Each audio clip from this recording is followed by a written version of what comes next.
Na na na na. Na na na na.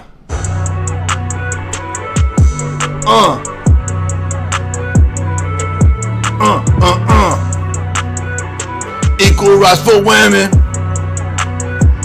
Equal rights for women. I'm a rapper that's a feminist. All these women, they got too much dissed. So here's some arguments in favor of feminism. I'm a feminist rapper. Equal rights for all. Yo. Feminism fights against the discrimination and advocates for equal rights, opportunities, and treatments regardless of gender. Women deserve equal rights and justice just like men. That's why I equally spray the club. Everybody gets $1. Let me hear you holler. Equal rights for women. I'm a feminist rapper. Yo, what was you saying? Feminists ain't got no booties? That's a stereotype. Listen, this the kind of beat that be coming out the stereo, that type. You thought that women could just type like a secretary? Ha! That's a stereotype. And that's racist. Equal rights for women. Equal rights for women. I'm a feminist rapper. I'm promoting equality and fairness. Every woman needs to be at the height of 4 feet and 5 inches. Every woman should get their toes and feet cut off. Equal height for women. This is height for women. Equal rights for women. I'm a feminist rapper. Challenging all of your stereotypes. Yo, feminists can have big booties too. Equal rights for women.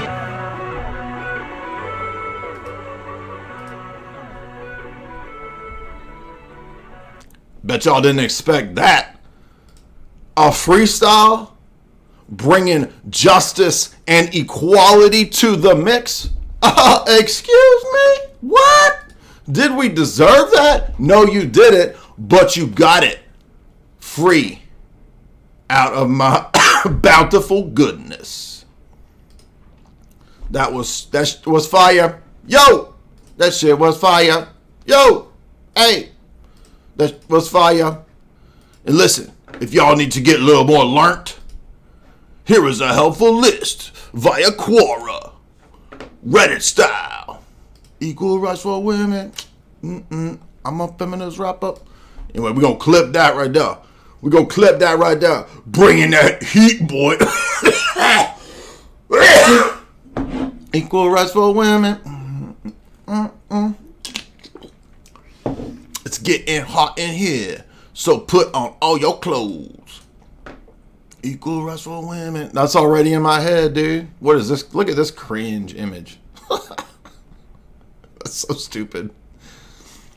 He put up Aquinas doing freaking Street Fighter with Dawkins.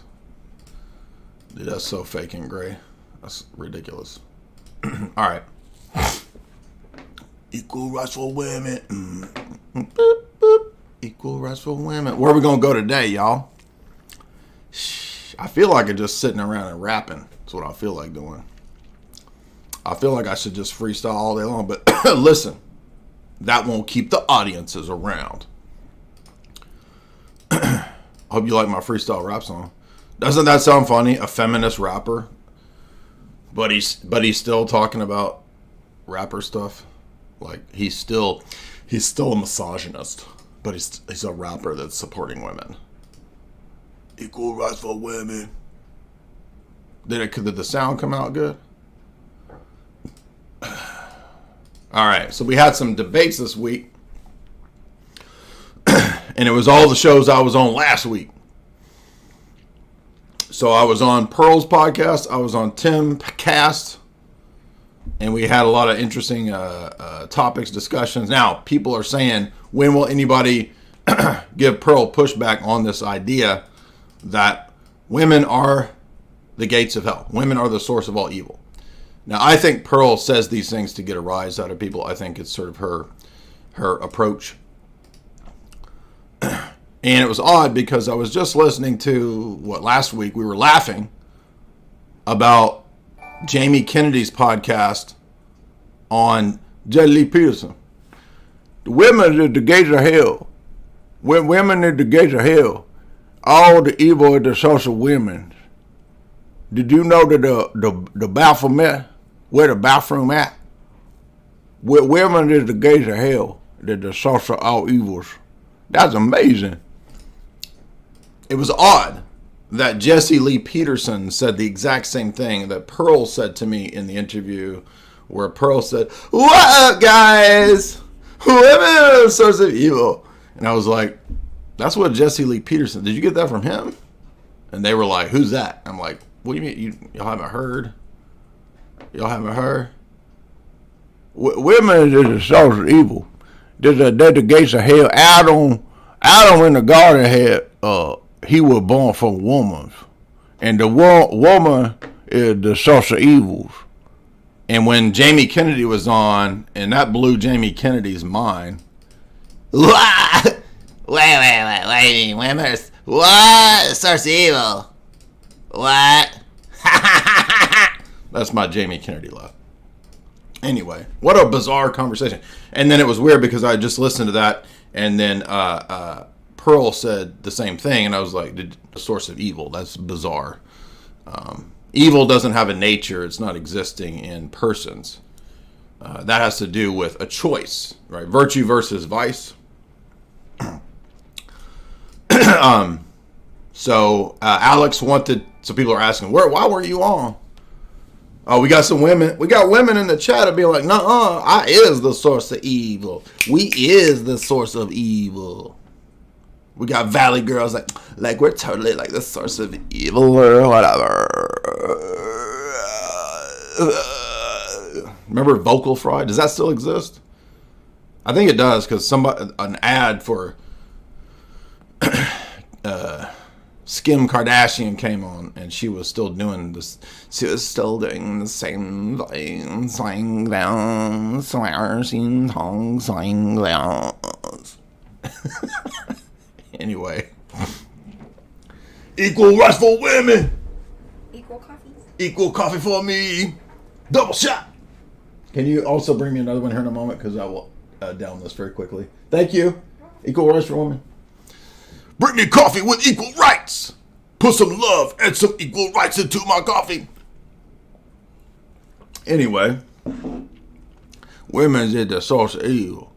They're the gates of hell. The women is the gates of hell. Do you believe that? Do you believe that? Do what? What Baphomet? What the Baphomet? What up, guys? Anyway, I do impressions of everybody. People don't get your feelings hurt.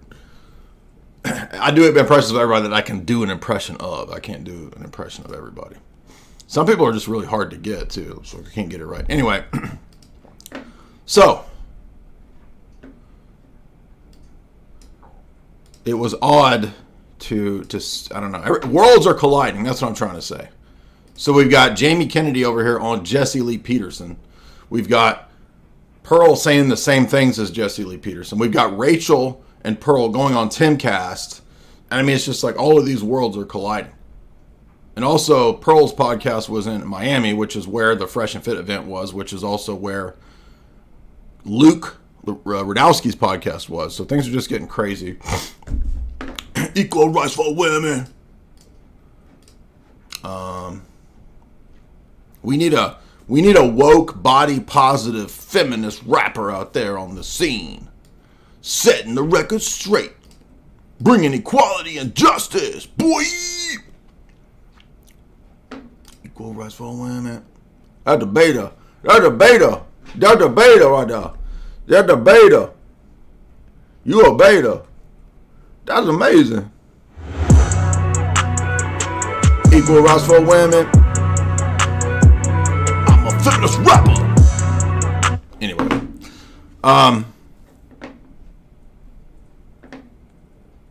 Equal rights for women. Girls in the audience like, we is the source of evil and we proud of it. Anyway. All right, so worlds are colliding.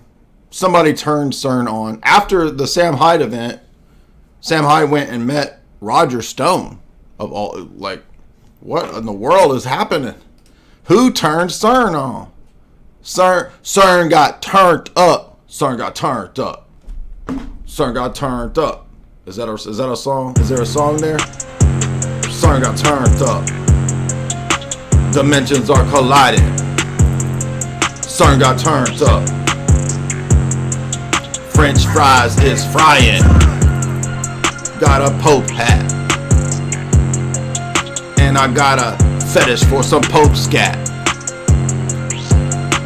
CERN got turned up. CERN got lit! Alright. I wasn't feeling that beat. But anyway, yeah, things are getting crazy.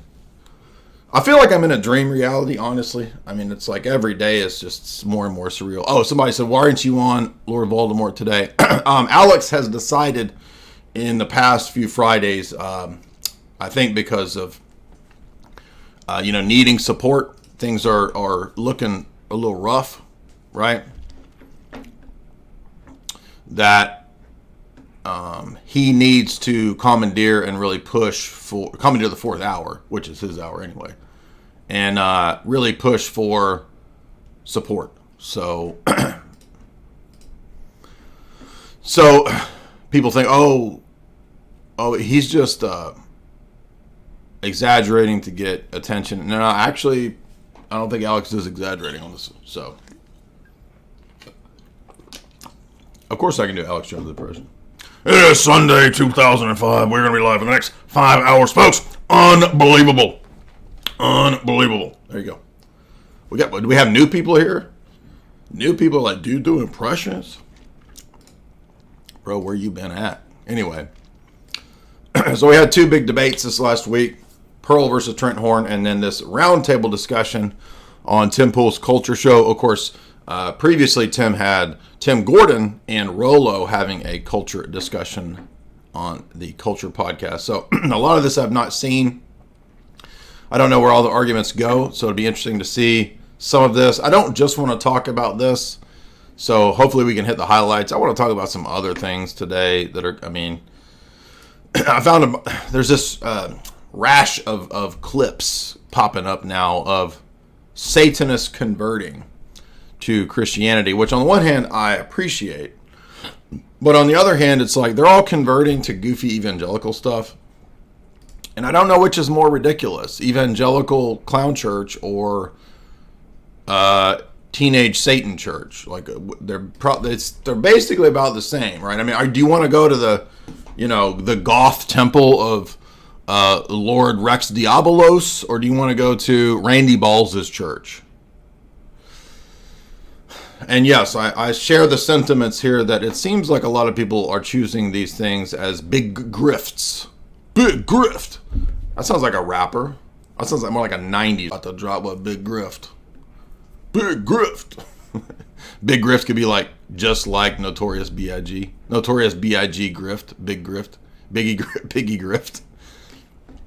But did y'all not see the new Randy Balls? I thought it came out pretty good. 25,000 views over here on Twitter. Did y'all see that? Everybody seen it? Some people weren't familiar with this. My volume's low? Whose volume's low? Equal rights for women. Equal rights for women. I'm a feminist rapper. Is that better? Is the volume too low still? I've got it cranked all the way up. Equal rights for women. Welcome everybody. Volume's fine. Thank you so much. My rap name is now Big Grift. Notorious Big Grift. Notorious Biggie Grift. One quick moment. I want everybody to enjoy the return of Pastor Randy Balls before we get into this debate analysis. Everybody loves the debate analyses. Those have gotten a lot of views over the years. Some of them have had even maybe 60, 70,000 views. So it's a lot of fun to do these. We haven't analyzed any girl slay queen debates. Today we will. Well, guys, we're going to do some reviews. But look, I feel like not enough people were enjoying Randy Balls. Everybody saw the first one, but did you see the second one? So we will enjoy this briefly for a moment here. Pastor Randy Balls is back. Actually, let me put it on the big screen. This is worthy of the big screen, bro. So I had to think, what would Pastor Randy Balls do to up the game? He's got to up his game, right? He can't just have the same old classic traditional monster truck rally. He can't have the classic traditional DJ Dong and pizza stripper warehouse. He's got to come correct. He's got to come with an up game, right? So how in the world could Randy Balls up his game? Well, let me show you how, baby. Hey, wait a minute. Are you sick and tired of the same old mega church crap? You sick and tired of monster truck rallies at your service? We had that in 2008. This is old school. It's 2024. It's time for the future. Talk for a church with a little more edge. Hey, that's right. We've hired a whole troop of dang golf teams to come down and be part of our church. That'll bring in the other teams. Like it's 1990 nasty in here. Whoa! Hey, look, guys. I know a lot of y'all are a little worried since I had to do so many sermons after my paralyzation accident from Zoom from my cell. Don't worry, I'm going to be out of this Cayman Islands high security prison very soon because I was not doing nothing with no records or nothing. Don't worry, I'm going to be back and there's going to be church.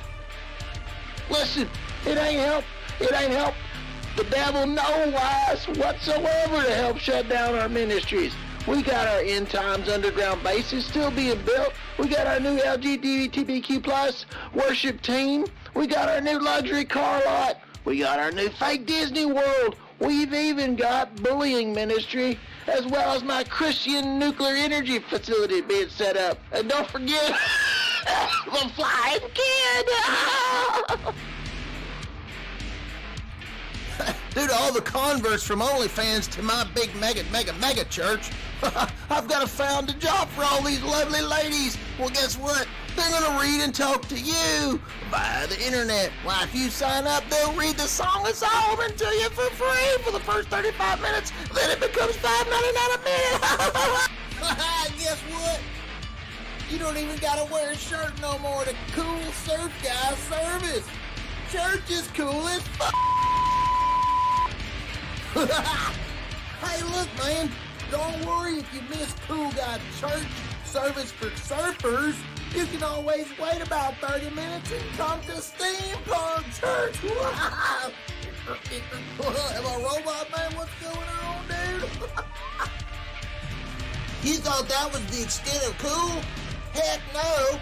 If you want real church and you don't like the rest of the options, all you gotta do is come to Slavic European Generic Squad Guy Tracksuit Church.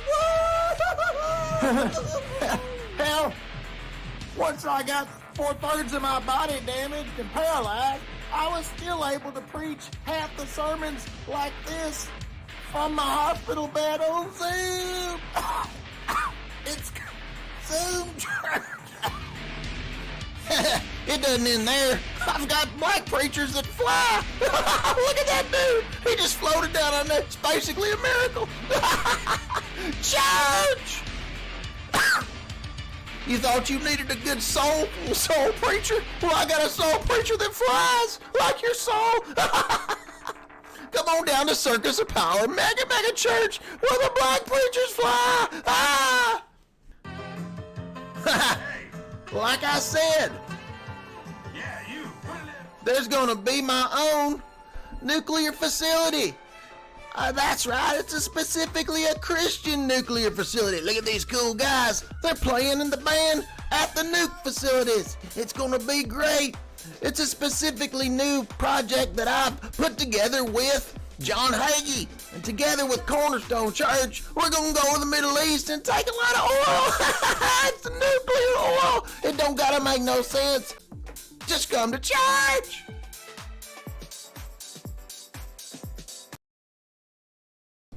Do y'all like how the the music changed from goth industrial to house music?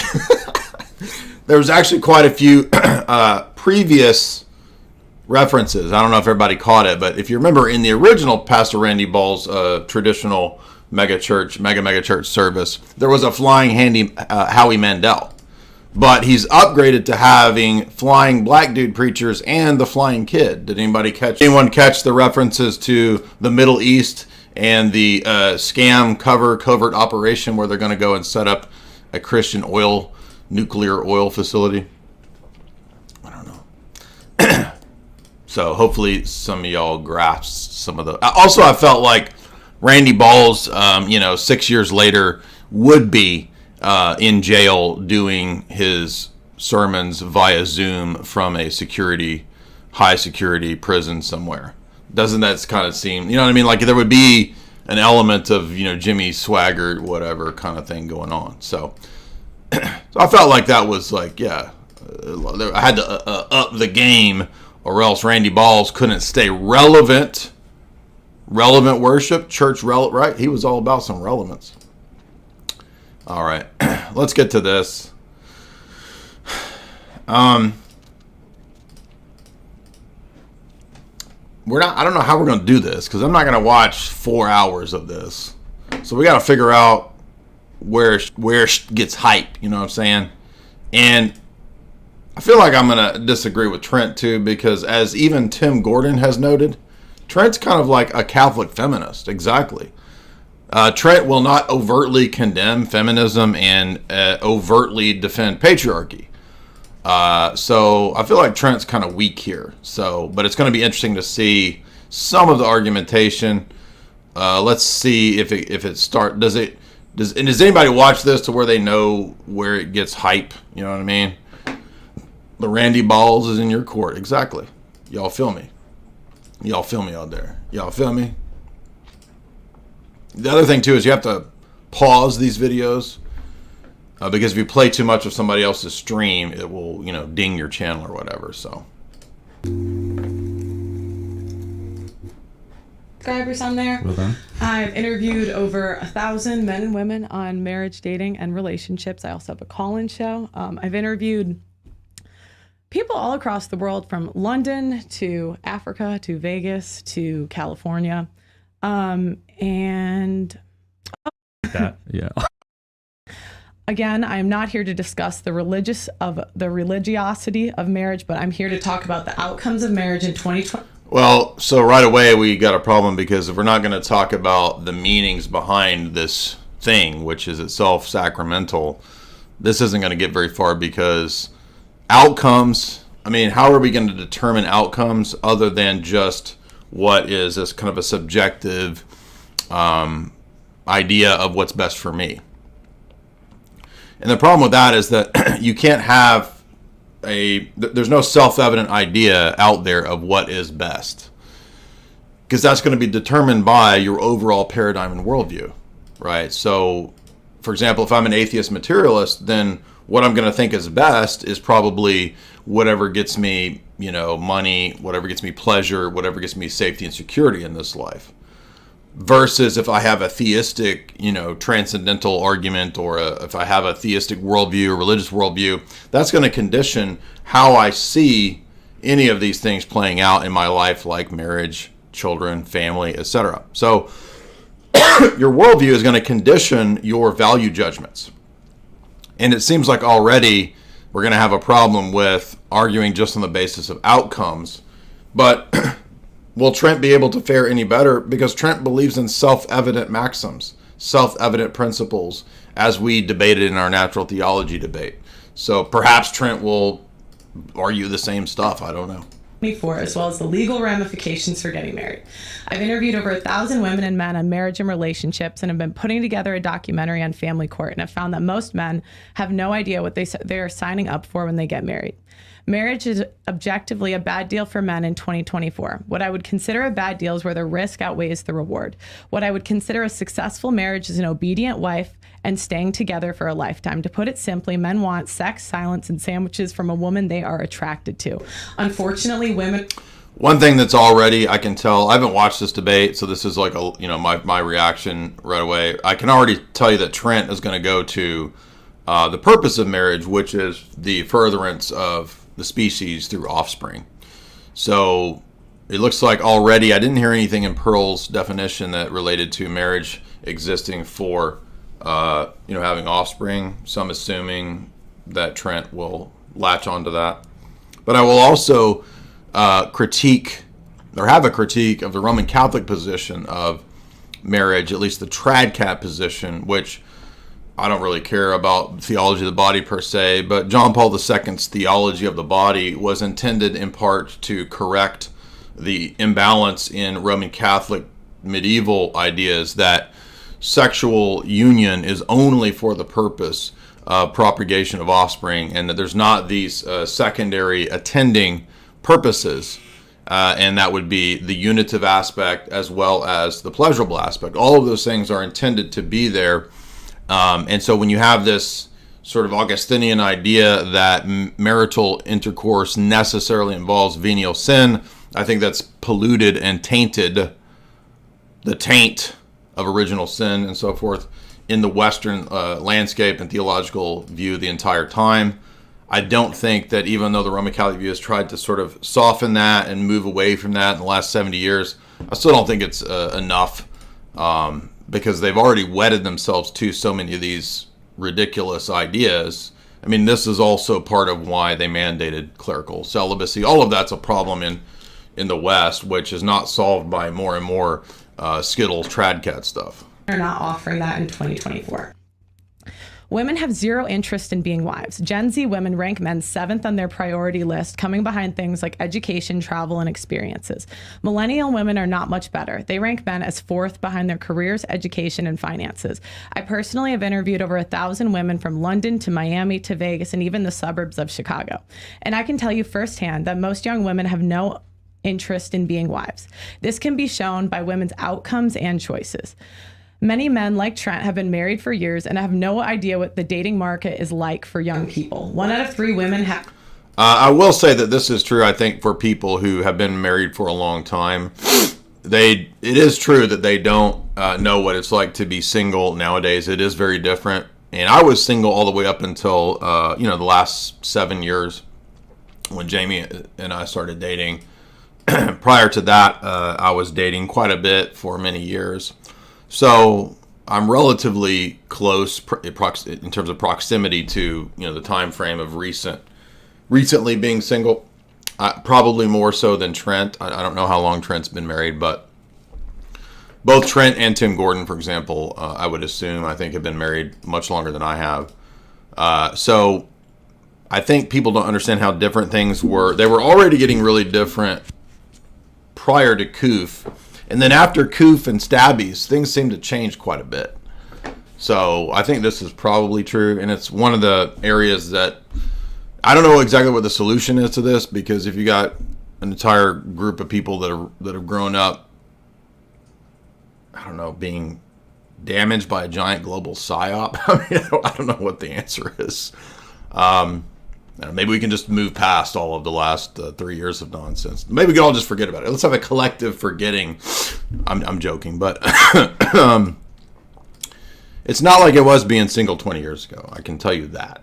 So a lot of the tradcons, and I don't even know if does Trent count as tradcon? They seem to be oblivious to this, so I will say that this is true. I've had an abortion in the United States. 1 out of 4 women has an STD.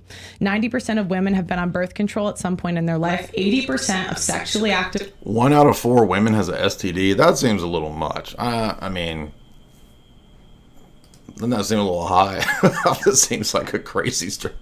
1 out of 4 women has an STD. I don't know about that. I'd like to see the stats on that. Women will contract HPV at some point in their lifetime. The average woman is 5'3" and 170 pounds. On top of that, men can never really know the sexual past of the woman they are marrying. Dating apps have made promiscuity more accessible and easier to hide. Women have a great incentive to lie about their sexual past. Now, I do think that one thing that's a lot different from, say, 15 years ago. All right, what's 15 years ago? This is 20. What is this? I don't even know what. Dude, somebody turned CERN on, and I don't know if this is 1985 or where are we at? What is this? This is 2024. So 2010. So to 2010. Okay, I was single in 2010. Yeah. Or right about to be single in 2010. And I remember there was a lot of chunkies, but I don't remember it being like now. Dude, there's a lot of chunkies, okay? And I don't think it's just from being in the South, because I've traveled a lot in the last 5 years. We've been coast to coast multiple times. We've been to other countries as well. Man, there's a lot of chunkies. You know what I mean? So I'm starting to think people don't even understand, like, there's a lot of chunkies, man. And fat acceptance was pushed so heavily. Y'all remember Tessa? Remember Tessa Holiday and that whole psyop? That was being pushed heavily.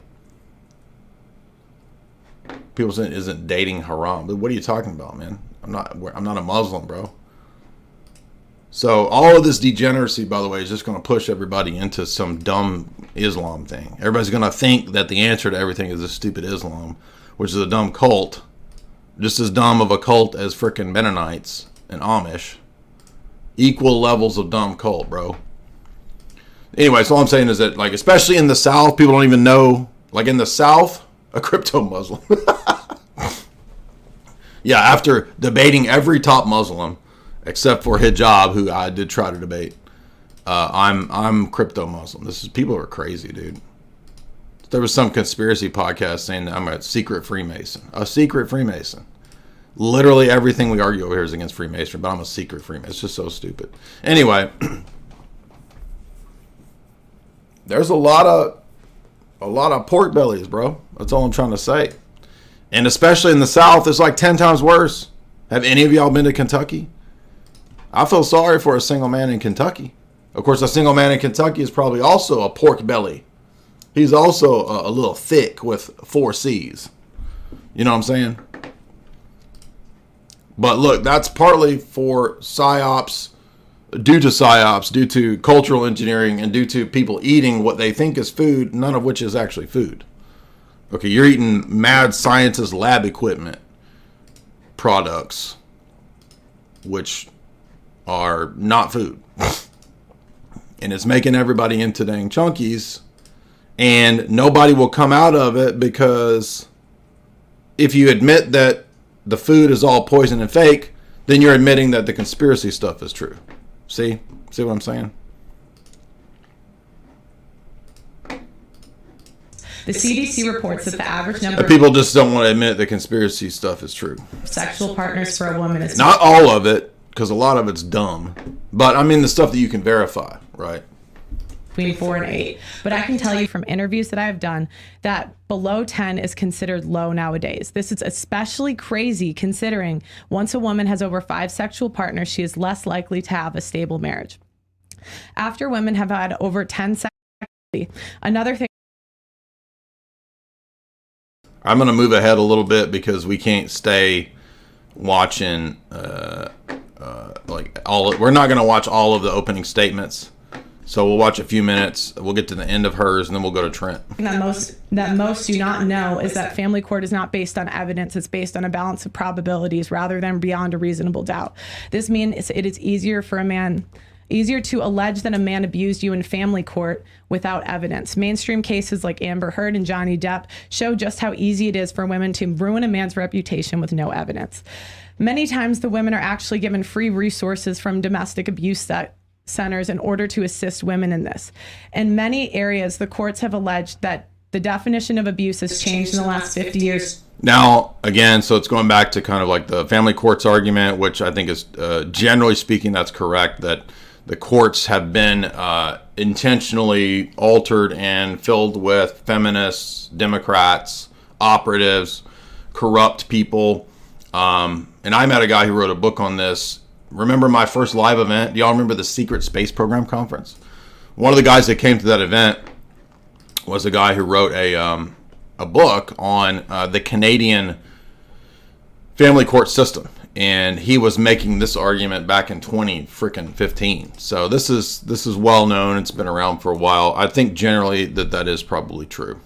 I mean, I haven't been involved in family court, so I don't exactly know. But I mean, it stands to reason that with the proliferation of feminists in CEO positions, academic professor positions, HR positions, management positions, that and court state positions, that definitely seems like that would be the case. I mean, has anybody had a fat bitch manager out here? Come on. Can I get a witness? Okay, a fat bitch manager at work? Exactly. Things like emotional abuse, I've had many. financial abuse, and have also changed the definition of rape from forced sex to sex without consent. The problem you get when you change these definitions to be more broad is that women are allowed to say things like yelling is abuse, and he did not let me spend $5,000 on my credit card, therefore he is abusive. I have seen cases where men were accused of raping a woman the first time they hooked up, and they were married 10 years after. Women weaponize this against them. Well, this is going to get my stream shut down. I don't know how they're allowed over there to say these words. All right, so let's get over here. So basically, the arguments here were all sort of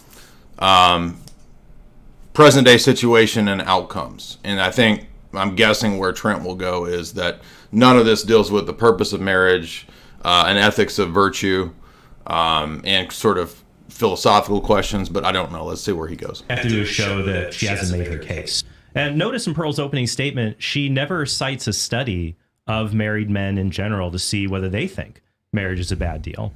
So to show that she's wrong, I'm going to point out 3 fallacies that Pearl makes in her arguments.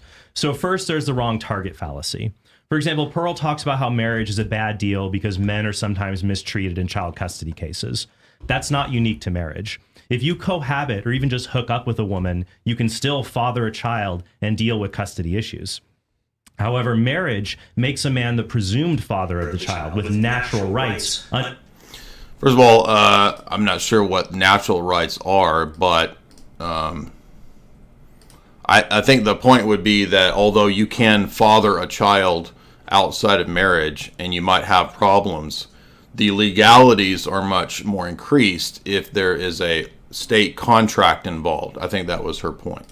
Married fathers don't have, even though unmarried fathers can still be liable to pay child support. The children of unmarried men are 10 times more likely to be aborted.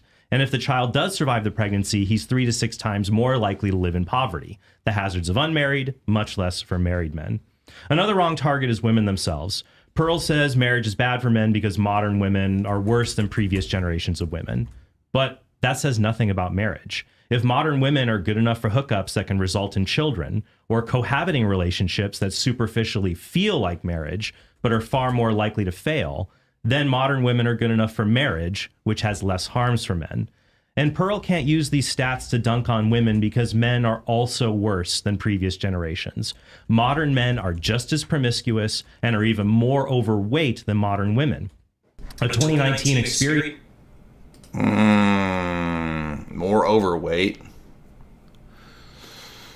Has Trent been to Kentucky? I mean, and by the way, these stats are weird too, because I feel like certain people groups might also skew these stats. Do you know what I mean? Like, depending on who you're surveying in these surveys. So I'm not totally against surveys and stats. We know Gil Bates has, promoted the book How to Lie with Stats. So there's a lot of room to be skeptical of stats. And even though I don't think there's totally no place for it, when I hear people just immediately spouting out studies and stats, I mean, I just kind of tune out. Not always, but generally, because there's no way to know that the studies are accurate or that they weren't skewed or that they weren't surveying a specific type of group. unless you were involved perhaps in the study. I mean, I just don't know. I just think they have very limited value. It's not that they have no value. So don't misunderstand me. I'm not saying the studies have no value.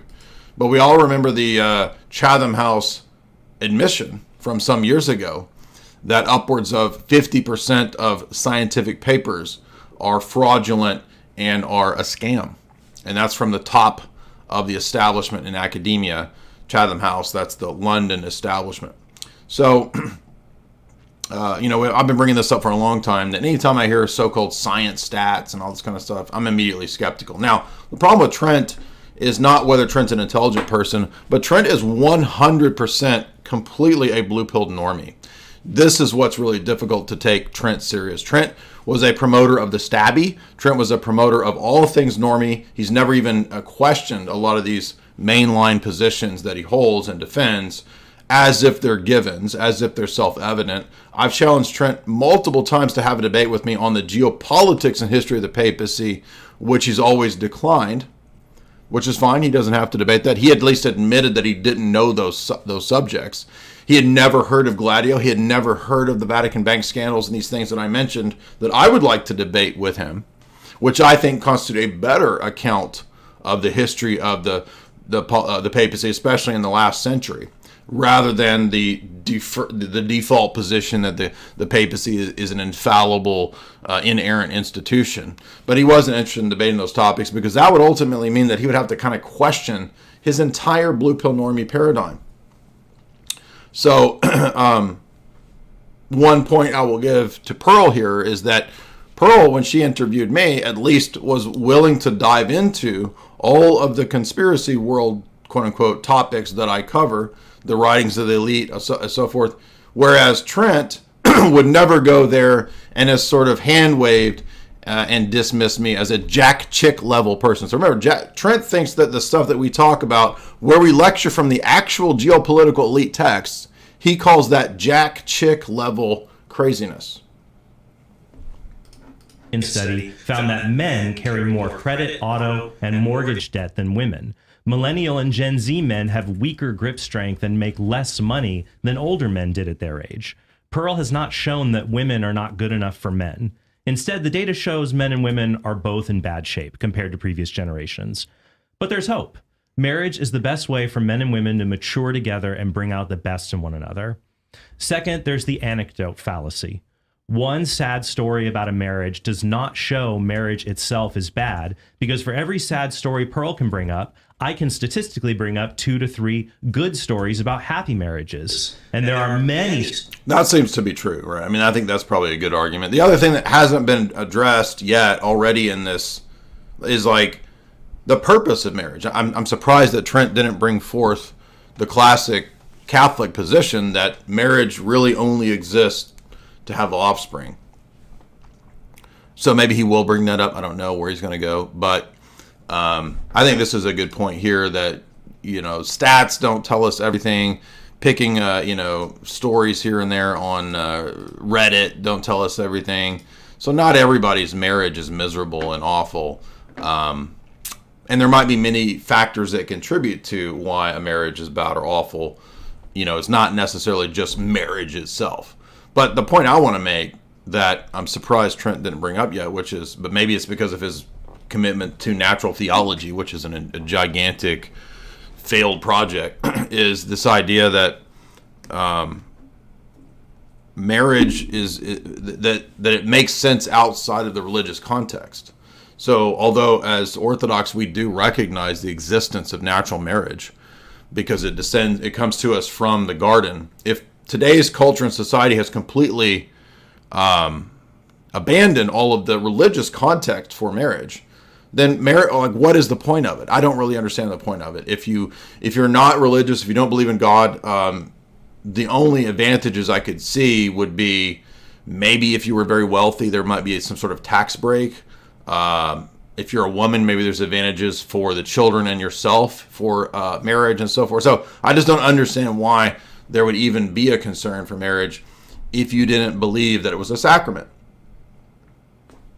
So I'm surprised that Trent hasn't brought this up yet, that marriage only makes sense if the Genesis narrative is true. because that's where it comes from. But we live in a society where pretty much everybody doesn't believe Genesis. And by the way, Trent himself doesn't actually believe Genesis because he believes in theistic evolution. So he doesn't believe in the historical reality of the way Genesis describes the creation of Adam and Eve, which is in a 6-day creation model. Trent believes in theistic evolution, that there were millions of years and aeons of death and basically Geico cavemen that existed before we got to Adam and Eve, and Adam and Eve is where God put a soul. And so his theology is all freaking whack. Okay, that's the problem here. Stories about sad, sick, lonely men who never marry. Pearl cannot prove her case with anecdotes. She needs actual data that proves married men are worse off than unmarried men, but no such data exists. Even marriage skeptics will only argue at best that marriage doesn't increase happiness. They all agree that men who marry are better off concerning health, wealth, and happiness than men who never marry. If Pearl can't provide peer-reviewed data to prove otherwise, then her case fails. Third, there's the comparison fallacy. Instead of stories involving the risks of marriage, Pearl oftentimes just points to the risks of marriage itself and says that's a good enough reason to not marry. She says, just as you wouldn't fly on a plane that has a 5% chance of crashing, you shouldn't get married, even if it has similar low odds of divorcing. But if you look at the worst outcomes of one choice while ignoring the worst outcomes of another choice, that's the comparison fallacy. It's like someone who thinks driving is safer than flying because they only read a bunch of stories about plane crashes and never think about car crashes. Of course, flying is far safer. Now, this is an interesting point, too, which I think you can have people thinking that a lot of the stories and things that they're reading on the internet or on forums are describing everything in reality. And I think I see this a lot in the conspiracy world, where, and I'm saying this as somebody who's been in that world and studied it for 20 plus years. One thing you begin to notice is that a lot of times people get ideas from, conspiracy TikToks, forums, that used to be forums, blogs back in the day, and they'll run with it and everything becomes interpreted through that. And it's like, that's just a narrow slice, right? We've talked about the two major fallacies that conspiracy-minded people fall into: gambler's fallacy and sharpshooter's fallacy. And so they begin to skew themselves and their worldview into thinking everything's part of some vast conspiracy. Everything is part of this. The same thing can happen with people who spend all their time and all their focus on red pill forums, forums, feminist versions of this, whatever they have. And then they think that all of reality is this way. Or that women feel like, I'm under attack. And I can't go to the grocery store. I'm under attack. That's not really what's going on out in the world, okay? I'm not talking about violence rates. Okay, that is up. I'm talking about when we had this discussion, for example, with Blonde in the Belly of the Beast, she was talking about people who spend all their time scrolling on TikTok or whatever. They're getting the impression that all of the world out there is reflected in this way, that's how everything is operating. It's not necessarily. So it's very difficult to say like how bad it really is and what. I mean, I think we can over time see that things are getting really bad, but it's hard to know which polls are right, which stats are right, because the data can so easily be manipulated. But it does look like people are getting they're turning into chunk balls. It does look like there's Skittles everywhere. It does look like that stuff's definitely true because I see it everywhere. But I just don't know about all these. I mean, how can we even verify all of the claims of stats and whatnot? I almost feel like our own direct experience, if we've had a wide breadth of experience, trumps stats. I don't know. It's hard to say. But I think Jamie and I, for example, we have been fortunate enough to travel everywhere in the West for the last, not everywhere, but, large portions of the West in the last 5-6 years, all throughout America. We've met thousands of people in person, and we've been able to see a lot, which probably a lot of people don't get to do, right? Not everybody gets to go, coast to coast multiple times and so forth. So I feel like I should trust that better than I should trust any random ass stats. I just don't even know. Like, who knows if these stats are, whether it's Pearl's stats or his stats. Like, I don't know about stats. And I'm not saying there's no stats. I'm just saying, how do I know? I'm more and more skeptical as I get older. That's what I'm trying to say. I was on somebody's podcast, and they were asking about, well, what's your view of the earth? And I'm like, well, I'm not convinced of any of the fat, P-H-A-T, earth stuff at all. But that doesn't mean I accept everything NASA says, because obviously NASA has been caught lying many times. So I'm in a position where I feel like I'm justified in my skepticism. Safer than driving, and marriage is less risky than non-marriage. You cannot compare the best outcomes of non-marriage to the worst outcomes of marriage. To be fair, you must compare the typical outcomes in both cases, be it flying versus driving or marriage versus non-marriage. And Pearl exaggerates the harms of marriage. And this is one great example right here to explain how your paradigm will influence whether you think your marriage was successful or not. So let's say I have a traditional Catholic perspective, and I think that the purpose of marriage ultimately is to have children. If that's the ultimate purpose of marriage, and I within 10 years I have 10 kids. I mean, I know let's just say for the sake of argument, I'm married for 10 years, I have 10 kids, and my wife leaves me. I mean, if the purpose of marriage is to have kids, that was a highly successful marriage if you're a trad cat, right?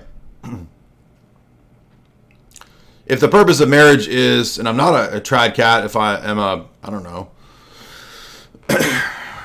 I'm a billionaire who wants to build a legacy, you know, if I'm Elon Musk, then the purpose of marriage is to create as many offspring as possible to set up a dynasty, and all of my wives, I don't know, in a theoretical situation, if they committed actions of abortion, then that was not success. Those were not successful marriages. If I am a pickup artist and the purpose of marriage is pure pleasure, and I'm married to a woman who allows me in an open relationship to sleep with 1,000 women, that also would be a successful marriage from the vantage point of a pickup artist. So you understand that kind of the beginning stupid thing about this debate is the assumption that there's some kind of self-evident idea of what is successful or what is a successful marriage, when obviously it should come down to presuppositions. And if I was Trent, I would critique the presuppositions, but because Trent is a low quality, low tier natural theology proponent, and he thinks that all these things are self-evident, he's not even apparently able to go after the presuppositions, which is what I would have done. Ignores the harms of not marrying. For example, according to the National Center for Family and Marriage Research, the median length of all marriages is not 7 to 8 years, as Pearl often claims. That's the length of marriages that end in divorce. Not all marriages. The median length for all marriages is 21 years. And the divorce rate is closer to 35%, not 50%. 50% was a future projection from the 80s that has since been falsified. In fact, we are now seeing the lowest divorce rates since 1970. About 14 divorces per 1,000 married women. For weekly churchgoers, the divorce rate is half the average rate. Also, just because 35% of marriages end in divorce, that doesn't mean you have a 1 in 3 chance of absolute misery. What if you could do SEO smarter and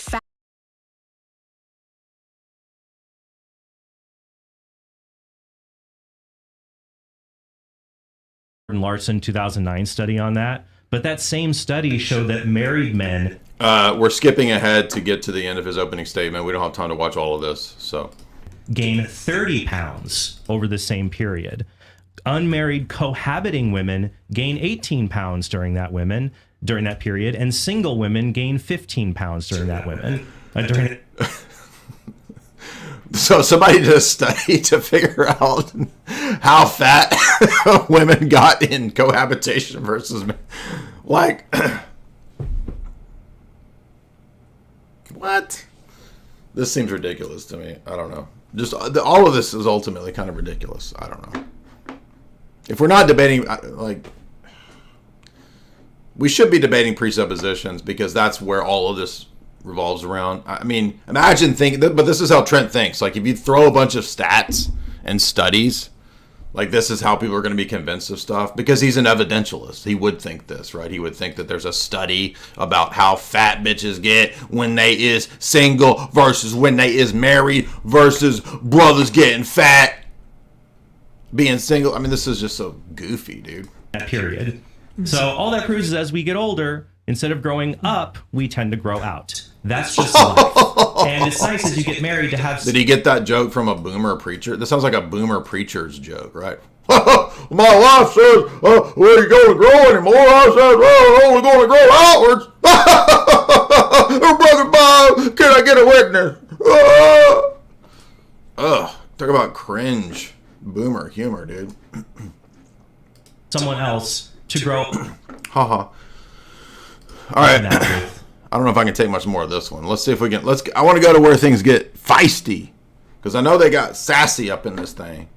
These boys and girls got sassy up in here. And my friends over there, Nate feeds over there, look. I'd like to have a pint full of. I'd like to have me a beer stein full of cake icing right now, because I'm Matt Fred. By the way, I've got a philosophy degree, but I won't debate anybody. I just want to sit back and make money on pints at Aquinas. Yeah, we drink beer over here. We're IPA bros. We're growing our teats. We're going to grow our teats just like Taylor Marshall saw the teats. He saw the teats of Our Lady. That was his vision. And over here at Pints from Aquinas, we're going to grow our men teats because we're IPA bros. We're also very masculine. With you. And mature people recognize that.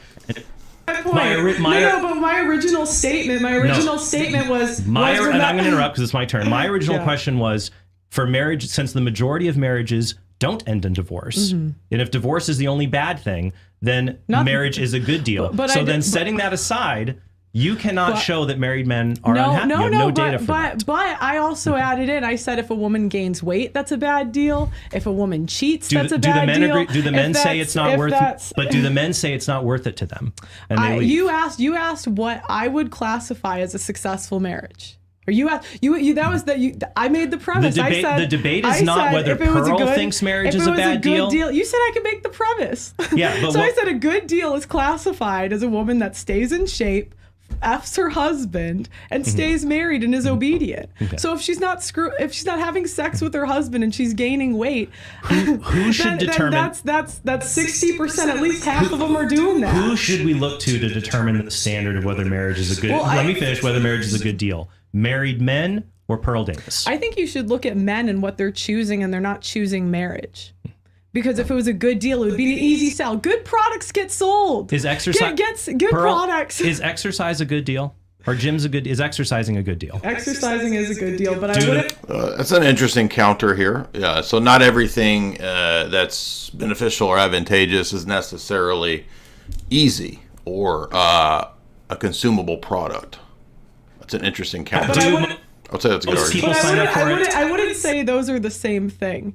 Because again, if women were benefiting men, like they were 100 years ago, if we look at 100 years ago, men signed up for marriage within 3 months.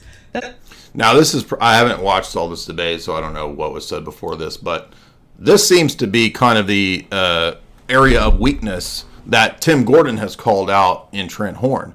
Trent Horn is acting as of a patriarchal society, or 200 years ago, 300, whatever, and that as if all the norms of a patriarchal society were there, and that men should just operate as if that is the case, when in fact it is not a patriarchal society. But Trent will not defend a patriarchal society and has been called a male feminist by Tim Gordon and others. That's all it took. All right, here's my next question. Here's my next question. If marriage is so bad, including people who end in divorce. I didn't say all marriage is bad. Okay. If in general marriage, I said out of 151 will fail. If it's more likely, if it's greater than not, that marriage, it will be bad. And if that's the case, why do 65% of divorced men get married again, even though they've already been through a marriage that's failed? If it's so bad, Pearl, why do the majority of men get married again? Well, I would say, people don't always make logical decisions when it comes to love. But my question would go back to, Why aren't men signing you up didn't in get to ask the general? question. Okay, so Back this way, you're in Matt's shot. Oh, sorry. sorry. I also, sorry. well, I think also, so I wanted to ask you to- men, and men.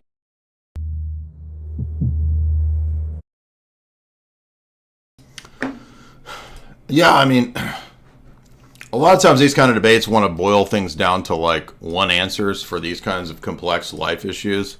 I mean, men getting married again, there could be multiple motivators as to why they would do that, right?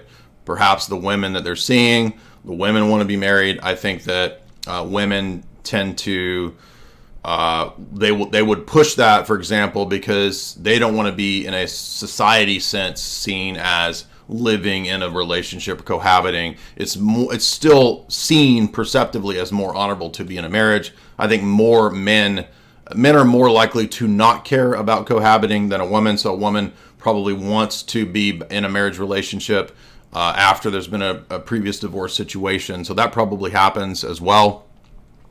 I think that probably coitus is a motivating factor as to why, if you want to continue to have access to that, you're going to need to get married, right? All of those things I think would play into why a man who divorced would get married again. I think that there's just something about like we sort of naturally tend towards these types of relationships. I wanted to ask you men and women. So I would say that women, for example, men and women both think there's many things I want to pursue in my 20s and 30s before I get married down. And I would encourage both of them.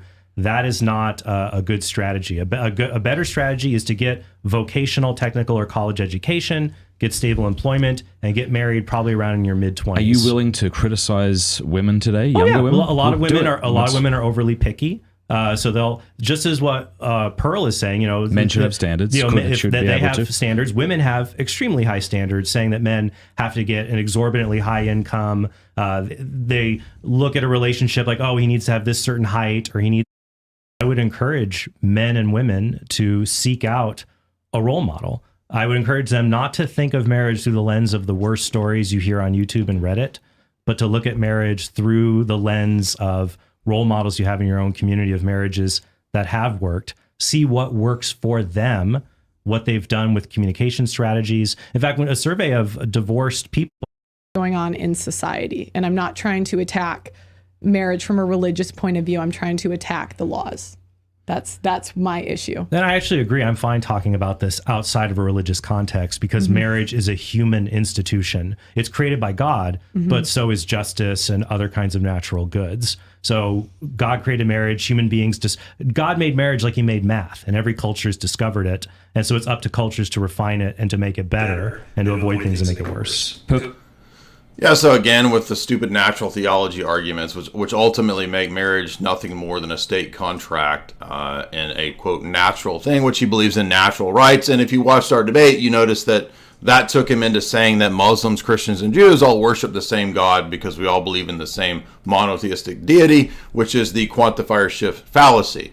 So Trent doesn't know basic fallacies. Trent lost that debate heartily, if you saw our debate. And so you'll notice that he's failing here because he's not even understanding that, no, while it's true that you could say marriage has a natural relation to, societies all over the world, that goes back to Genesis. But Trent doesn't believe the Genesis account, at least not the way that it's formulated. Trent believes in theistic evolution. And so all these things have to be recast in the Novus Ordo Vatican II worldview, which means that basically there's natural law, natural rights, natural theology that have no reference to divine revelation. Well, if that's the case, then why should people be concerned with reconstructing this idea of marriage? I mean, in the Old Testament, you have polygamous relationships. Why couldn't a polygamous relationship be just as natural as a monogamous relationship on Trent's worldview?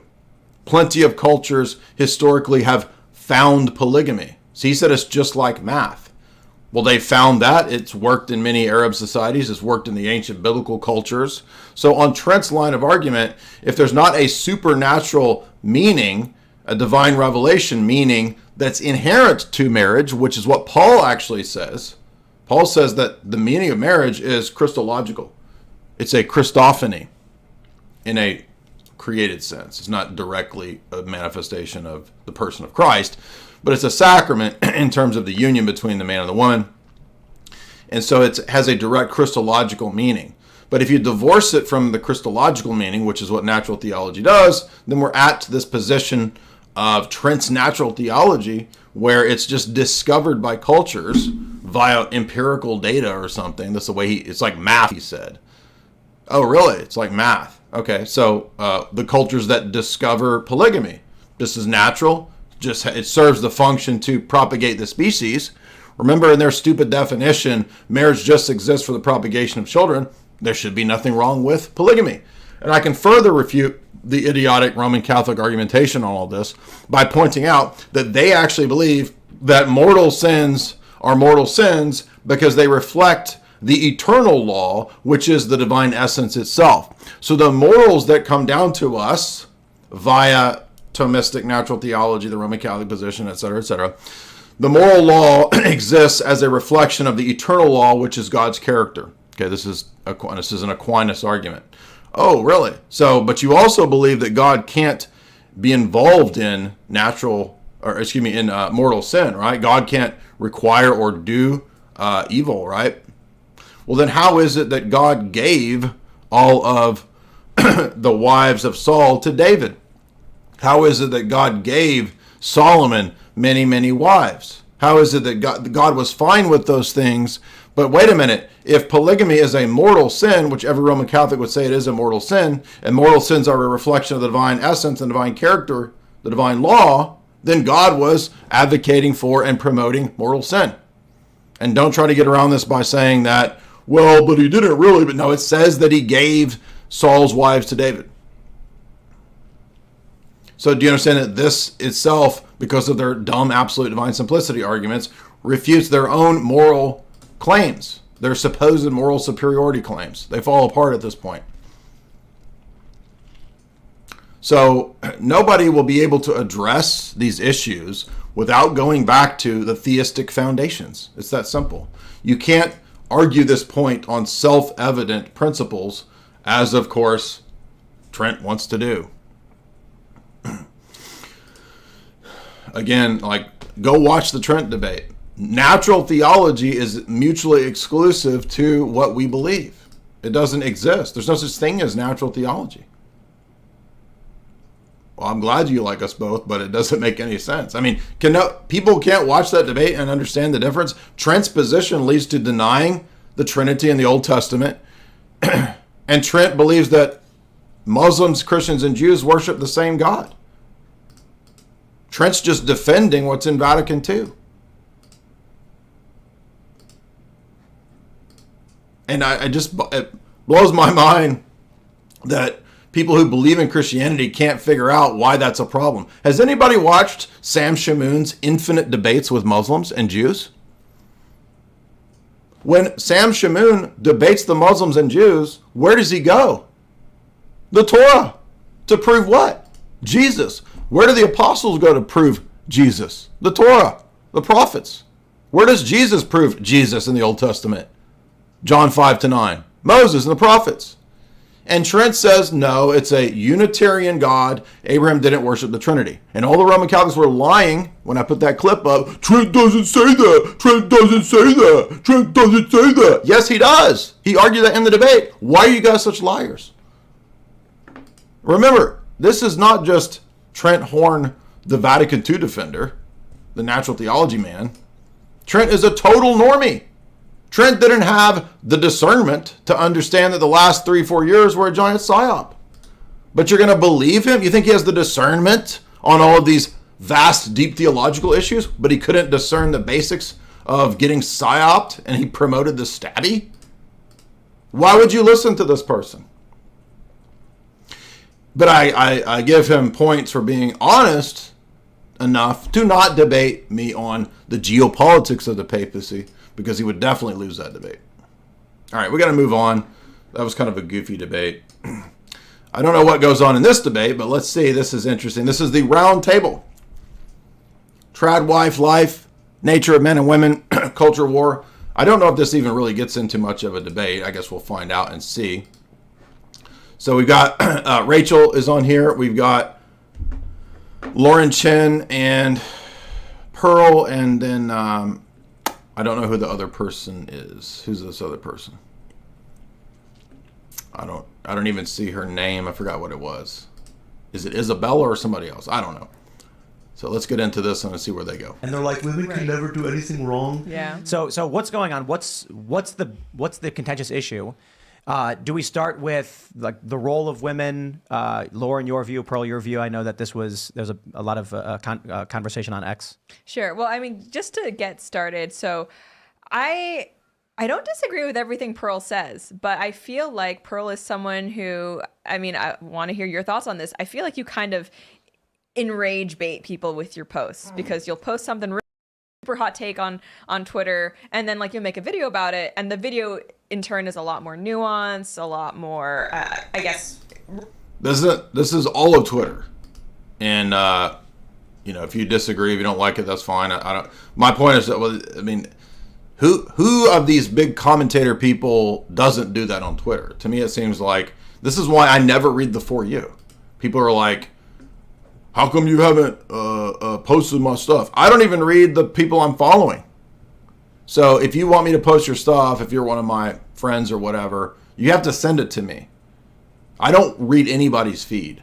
The only time I see this is if I open up the app and your thing happens to be there. One, I don't have time to go through all this stuff. I don't have time to keep up with everybody's rage baiting and all that. But all of Twitter is rage baiting and content farming or whatever they call it. So why is this even surprising? Rational. So sometimes I feel like I'm struggling to see like what your actual views are versus maybe what gets the most traction on X. So I'm excited for this to have a conversation about it. But I guess the role of women in society is, to be mothers, to be wives, to support their families. How exactly that looks is going to differ from people to people. That's one of the reasons why I don't necessarily associate with the trad movement. I feel like trad refers to specifically almost the glamorization and in some ways fetishization of maybe like rural 1850s middle America, at least on like. They're called Prairie muffins. Okay, you're talking about a prairie muffin. And this is interesting because I saw this phenomenon 20 years ago as a Calvinist, where people were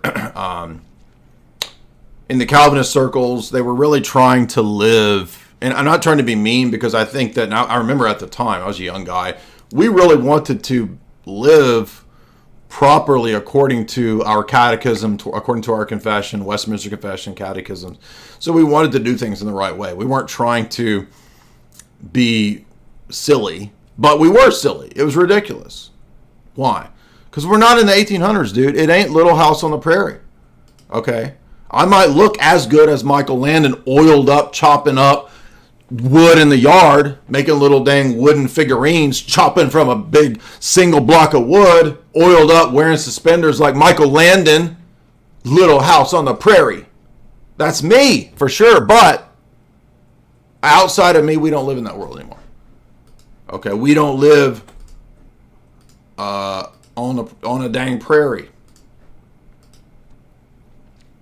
Okay, we don't go down to the saloon. We don't spit in that jar with our tobacco chew. We don't go down to the general store.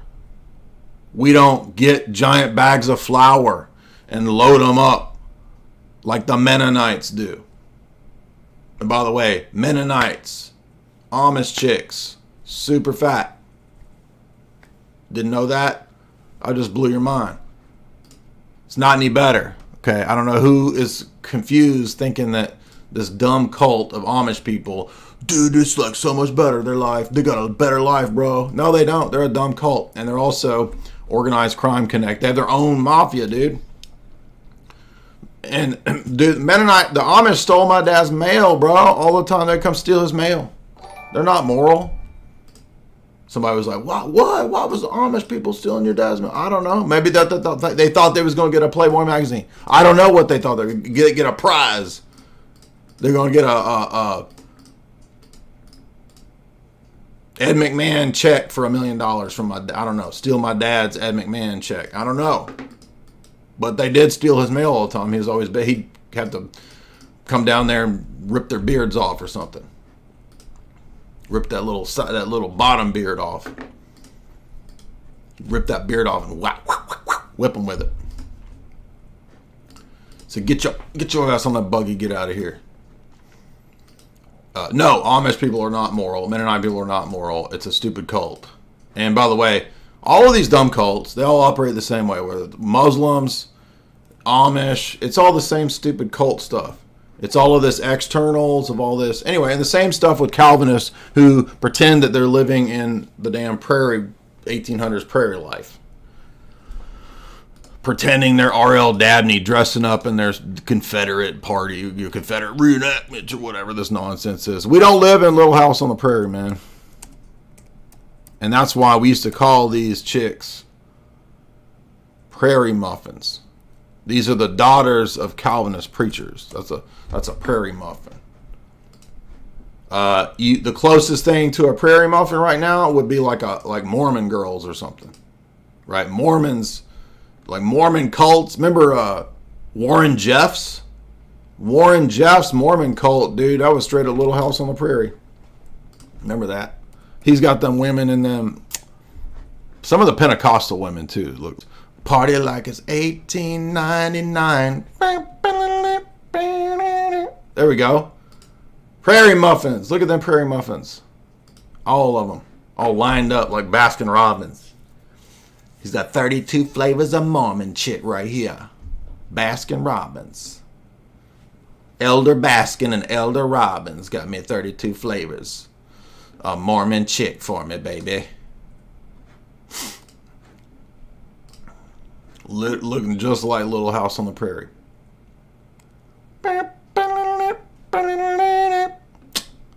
Party like it's 1899.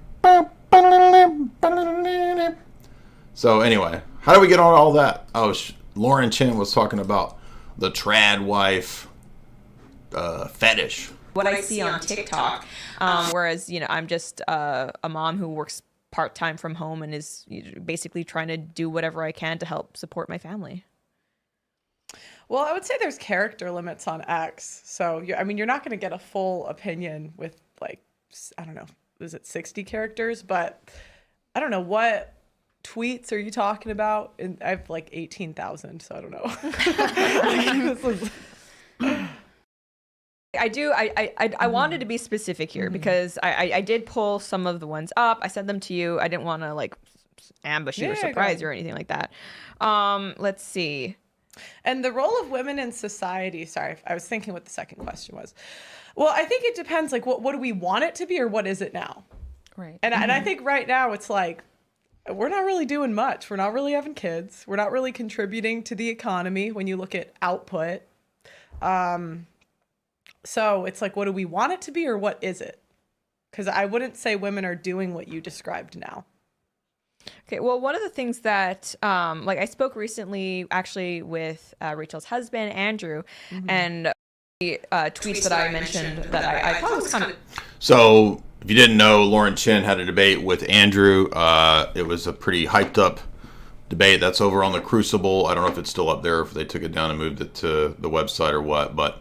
I meant to review that, but I got super busy and didn't get a chance to review it. So let's move ahead a little bit. Let's get some more interaction here from the other ladies present. Circumstances, because a lot of times women make men dads that don't want to be. They're this is something casual. This is, situationships are really common. Man will never commit to them, and yet they still make the choice to have his kid. I think in those situations, if we can legally opt out of motherhood, they should be able to legally opt out of fatherhood. We have all the power now. Don't make a kid with someone that doesn't want to be a father. I see. You're saying I think that applies equally to, and this is why I don't advocate for promiscuity. Don't sleep with someone that you are not prepared to have a child with. But should. But what's happening is what that's this isn't a dream world. This isn't make a wish. Society promiscuity is going to go. It's not. But so I'm talking about what's happening. Go ahead. Are you saying that a woman who sleeps, let's say a woman, we'll start light. She sleeps with a guy, realizes this guy will leave her, doesn't want to be a dad. Yeah. You're saying she should get an abortion? I'm not saying should or shouldn't. I'm saying women have the choice to. Right now, men do not have the choice to opt out of fatherhood. Should or shouldn't, it's almost okay, I mean, this is where I get frustrated with conservatives. It doesn't matter what I say. Women are going to abort their kids. It's not going to become illegal.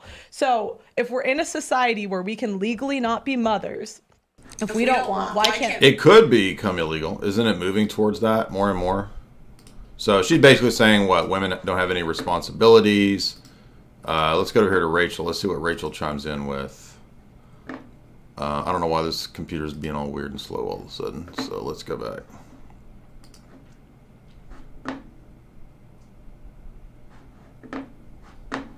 Women equal political power and equal social power to men, and you remove the father as the head of the household, which all patriarchy means is rule by the father. When you throw that out, this is the mess you end up with that's impossible to fix, because what are we going to do about all of this out of wedlock births? And my point is, we have all this freedom, so take the responsibility that comes with it. So if right now we have the freedom to get an abortion, doesn't matter what we want, doesn't matter what should be. I don't agree with abortion either, but right now it's legal. So if that's what we're doing, then take the responsibility of raising the kid. That's what I say. So, do you all agree with the idea of patriarchy? Yes. But I mean, how would you do you? Pearl? I'll put a caveat. Biblical patriarchy. Yeah, I was gonna ask like what is, but how are you? What's your view on the idea of patriarchy? I don't think it'll ever happen in my lifetime. I think it's a good idea, but I wouldn't predict that would happen in my lifetime. Sure. How? She asked me this when I was on her podcast. She was like, "What do you think about patriarchy and feminist?" And I was like, "Well, will this return?"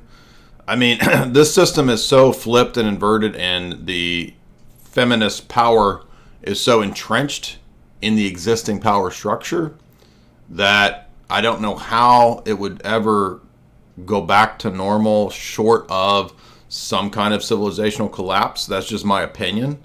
I don't know how that's going to happen. I don't know when that will happen, if it will even happen in our lifetime.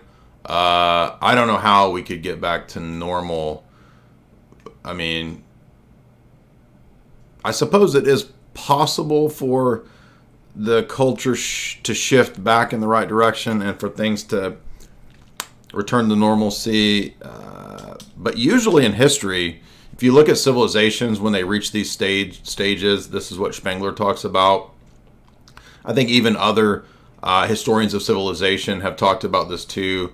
Even the people that we would disagree with, the Toynbees and the H.G. Wellses, when they give outlines of history, you see these cycles in cultures and civilizations, and they have an actual historical lifespan.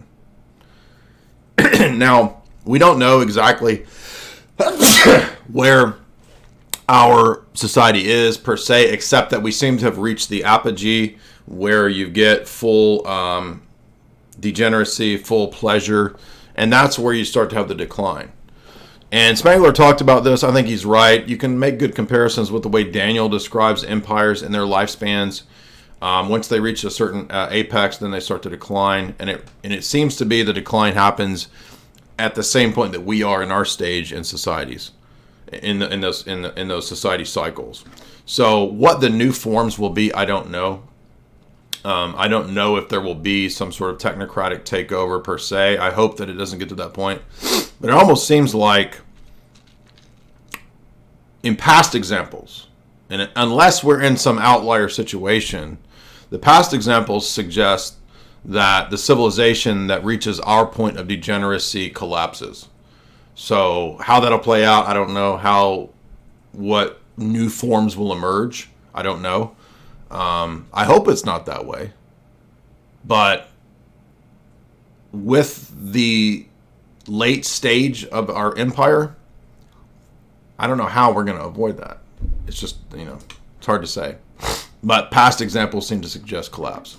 How would each of you, would you define patriarchy similarly? I think, Lauren, you right, because I guess just blanketly patriarchy, I think that the father's role at the head of the household, it comes from God, and, as he is acting on behalf of God, trying to lead his family in a godly way. Because, obviously people are going to say, like, what about this abusive husband, blah, blah, blah. It's like, all right, well, if he is not, conducting himself in a manner that aligns with the way Christ treats his bride, the church, then that's actually not biblical patriarchy.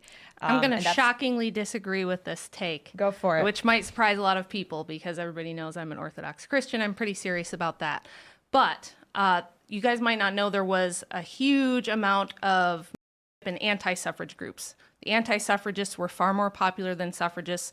Women did not want suffrage. Very few people know that less than 4%, according to all of the referendums that they did at the time, women did not want it. I do have to point out here that I think it's great that we on our side are actually the only people really beginning to push to critique democracy on this scale of podcasts and interviews where we're able the forms that emerged out of classical liberalism and Enlightenment philosophy, such as democracy. Because patriarchy goes along with structure, and it goes along with hierarchy. It's not a worship of authority like papism is, but it's a recognition of the existence of hierarchy and authority, which is natural. We've all heard JBP, not JLP, but JBP talking about hierarchy's natural. Well, find it in nature. Lobsters are there. Right? Lobsters are naturally hierarchical beings. I mean, who knew? I never knew lobsters were hierarchical beings. I guess they are. But we can't really get back to patriarchy without the idea of hierarchy and logos being reinterjected into the public discourse at a philosophical paradigm worldview sense. So that's kind of what's happening. I like to see that. Even Jordan Peterson, who I do have criticisms of, obviously we've talked about that many times. Even Pajot and Peterson have been pointing out that maybe it's time to start chipping away at classical liberalism. This is partly what led to that fracas between Peterson and Pajot and Dr. James Lindsay. Remember that from some months back when they were all having a big Twitter beef spat? And the superstructure of classical liberalism. Remember that Royce would talk about the cathedral? Chateau Hartis would talk about the cathedral. The cathedral is the giant myth that everyone believes about all forms of liberalism. And the cracks in the cathedral worldview of the modern liberal ethos, when they start cracking, it doesn't just crack for critiquing feminism. The cracks start at the foundation to where we start realizing, well, wait a minute, what if we were getting things wrong prior to the rise of feminism, prior to the French Revolution? What led to the French Revolution? Oh, Enlightenment liberalism. In part. It's not the only thing, but in part. So now we're starting to realize, it's taken a long time. I made my first critique of classical liberalism on Twitter, on YouTube at least, 10 years ago. At that time, nobody was willing to have that dialogue, that discourse. Then we had our first public debate, almost, 8 years ago, 9 years ago? Remember the Adam Kokesh debate? That was our first debate where we started challenging classical liberalism. Then we had a lot of other people who came and did do debates against classical liberalism, and a lot of them got purged. Jefferson Lee, remember? We did a good critiques of classical liberalism. He's still on Twitter, by the way. So we're kind of it's like we're gradually working our way back in history. Have you noticed that? So we're Rachel's bringing up the great point that you couldn't have modern feminism without the suffragist movement and without going back to old school feminism. And you couldn't have all the biological revolution that we have today if you don't go back to French Revolution, Mary Wollstonecraft, Marxism, socialism, all those people, right? They set the stage for where we are now in this phase. So if we're critiquing and working our way through these ideologies and where they come from and why they're so powerful, we're working our way back in time. And we're gonna eventually get to what I was saying 10 years ago. Enlightenment liberalism is part of the root of the problem. And if you take a look at the arguments that women made for why they didn't want suffrage, why they didn't want women's liberation, they said, you're charging us with something we cannot do. So we cannot rule society. We primary role of government to defend persons and property. If women can't do that, why give us political power? Why give us voting rights? Then we might have to get drafted. We might have to show up for jury duty, things like that. So I think to say, let the men rule as long as they're doing it in a way that we feel is Christian or things like that is kind of beside the point, because women only have an illusion of authority right now, basically. Like if it comes down to it. So men have the monopoly on force. There's no way around that. Even if you talk about, women have the illusion of authority because very powerful people above them have ensconced them in power. So this is a very devious, nefarious, technocratic world that we live in. People don't understand how managed and controlled this structure actually is. They think that it's all organic, bottom up. It's just the liberals have gone crazy. The boobs in Washington. We're run by the idiots in Washington. No. You're run by insane, mad scientist technocrats. People at Tavistock. People at the think tanks. People at Stanford Research Institute. Changing Images of Man. They have constructed this society as it is on purpose. And there's a layer of idiots that work as their wall. Okay, so we got to be like Grand. Remember Grand? Grand busts through the wall of idiots to get to the insane technocrats who work for the zillionaires. That's how society's really run. It's not run by Joe Biden and people that can't talk and dumb Democrats who think that islands tip over. Okay, you think they're really the ones that are building the technocratic infrastructure? How dumb are you? All you Con Inc. people who are so stupid, so naive to think that we're run by idiots and people who can't make sentences. Really? Is that who designed the internet? People who can't make sentences? Is that who designed the Skynet, Fourth Industrial Revolution, Internet of Things superstructure? Really? Idiots? Is that who did all that? No, you're the idiots. And the reason things never change is precisely because of the Con Inc. people. It's not the liberals. It's the Con Inc. fake people who are the other controlled opposition frontispiece layer that stand there and make a fake fight with the idiot political class liberal politicians who don't actually run anything. And people are all distracted by this football game thinking that that's who runs things. And Matt Walsh gets up there and says he doesn't believe in conspiracies. Don't talk about conspiracies. Yeah, like how you guys all promoted the stabbies and all the other bull crap like Trent Horn pushes. Meanwhile, all the global elite write books bragging about their plans and their power and the technocratic order that they're bringing in. Meanwhile, all you goofy, low IQ, fake GOP Republican people and fake conservative Con Inc. people sit there telling everybody there's no such thing as conspiracies. Yes, that's why things never change, because of you people. And all you dummies out in the audience who, by the millions, follow these people. Women senators or there's women presidents or there's females in the military now. At the end of the day, the people who enforce any illusion of rights, women's rights or otherwise, are going to be men. Period, end of story. Nothing you can do about that. So to say, oh, women have equal rights, they have equal rights that they have to appeal to men to enforce on their behalf. So is that actually equal? So I'm just saying, like, to have this idea that, well, we'll let the men be in charge. The men are in charge. Right now, what's been happening is they've allowed women's liberation, and we can talk about who and why. So you're saying that at any point, if like the majority of men... So look, people really should listen to my Pearl interview when it comes out. Okay, when I don't know when she's going to release that. I don't know. But like, she has this kind of normal perspective in the sense of like, I don't know about conspiracies. Why should I believe this stuff? My dad's a normie boomer person who says that conspiracies can't exist. Okay, so I answer all of her questions for normies, and I hope that will help people to understand that the world that we're in is not what you people think. It's not what Trent Horn thinks. Until you understand the deep geopolitical stuff which is what we focus on, the meta level stuff we talk about, you're never going to get anywhere, never going to make any progress in understanding. You're going to be caught in all these football matches of stupid stuff.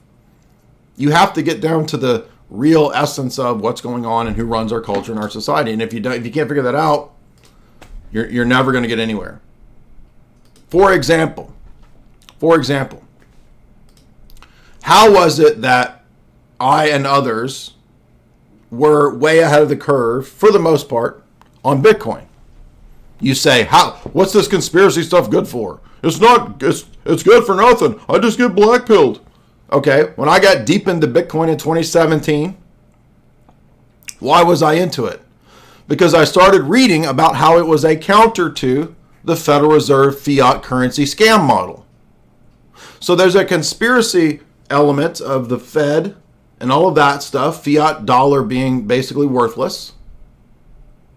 I read all about that, went down that rabbit hole. You conspiracy theorists never have any solutions. You don't have any solutions. And then I found a solution. One of the economic solutions. It's not a silver bullet. It's not going to solve everybody's problems, but it's a solution, a major solution, to the essence of the control structure's monetary power. And don't spare me all of your dumb, low IQ, FUD responses about Bitcoin. I already know all that. I've been hearing it even before I was into Bitcoin. So that's a economic solution right there. There's other solutions, spiritual solutions. We talked about that endlessly in 1,000 different podcasts. I'm not going to talk about all that, but you see what I'm getting at? It's like this information is useful for how you use it. It's going to blackpill me. I'm going to get blackpilled. I didn't get blackpilled. I started looking for solutions. And it's not too late for Bitcoin. I don't know if people get like, it's too late. You can buy any amount. It's not too late. And when Bitcoin hits 100,000, you're going to say, it's too late. When Bitcoin hits 500,000, you're going to be like, oh, it's too late. When Bitcoin hits 1 million, it's too late.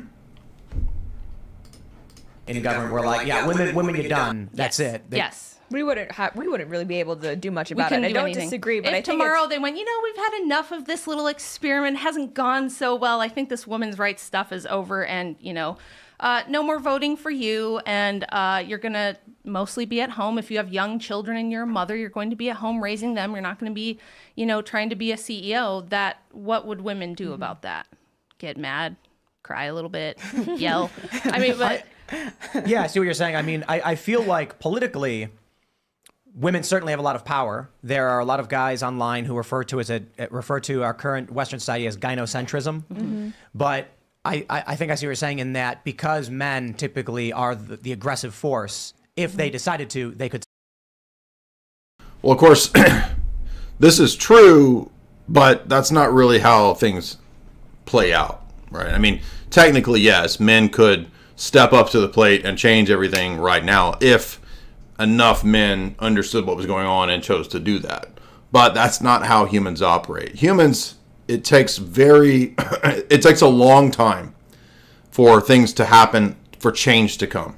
People move at a very slow pace. Like I said, we're just now getting to the point where on a broader scale, people are questioning classical liberalism. 10 years ago, no way. No way. So things move at a much slower pace, even though at the same time things are much more rapid on the internet. For ideological change, it's a much slower pace. So I don't think anytime soon men are going to rise up and change the superstructure of the powers. It's just too entrenched. There's too much apathy, too much laziness, too much idiocy, too much nonsense. But theoretically, yeah, sure. But I mean, this was like Marx's idea too, right? It was very idealistic, right? Marx thought that, well, if I just educate enough of the working class, they'll rise up and overthrow the bourgeoisie. It's like, people don't operate that way, okay? People are very slow to change, to adapt to change, to make those kinds of changes, to question their paradigms and their worldviews. This is part of the point of Thomas Kuhn's, Structures of Scientific Revolution. It doesn't matter how good your arguments are. People do not automatically just adopt the good argument. In fact, people react against your arguments they further entrench themselves in the existing paradigm to prop it up because that's human pride and human nature. And then over time, gradually, it crumbles. Stop it, and women couldn't. Right. So I guess I'm imagining a scenario where if a bunch of, say, like Republicans came out and said, no more 19th Amendment, you would have a bunch of women saying, how dare you, we won't allow this. But I suppose the argument then is the only reason that move from a Republican. Okay, well, that's never going to happen. That's not realistic. It's not how the world doesn't work where politicians just suddenly pass. I'm not saying he's saying that, but he's saying theoretically. All right, so let's skip ahead a little bit to see if this gets any more feisty or new topics and argumentation. Which video you're talking about? It was the one that I recently did with Jared. It was not the one where you did with Jared. I'm saying there was video of Hillary Crowder saying that Stephen was not abusive, and all of the conservatives were super willing to throw him under the bus the last year, make a ton of money off of it. All right, I don't really care anything about Crowder divorce drama, so let's get past this. Let's see where this goes. Are 330 million Americans. Let's say there's 150, let's say there's 80 million. Only 500 will be top CEOs. Yep. That means the girl boss who is in her late 20s, entering her 30s, and thinks, I want to be the CEO, not the mom, has to compete with the highest end of the male capability spectrum, right, which tends to be, due to greater male variability hypothesis, there's going to be 10,000 male geniuses of insane strength fighting each other, and there's going to be 100 females. That means the likelihood of you seeing a Fortune 500 CEO female is going to be very, very low. Bylaws. Can I ask a question? I don't know if this is a dumb question, but why does grip strength have to do with... This reminds me of the point.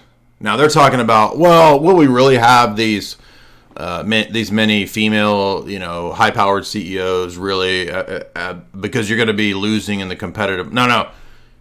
They're going to say via BlackRock, SDG, DEI that you have to have these. And the corporations will do this. It is not a merit-based system. It is not a system even based any longer around profits primarily.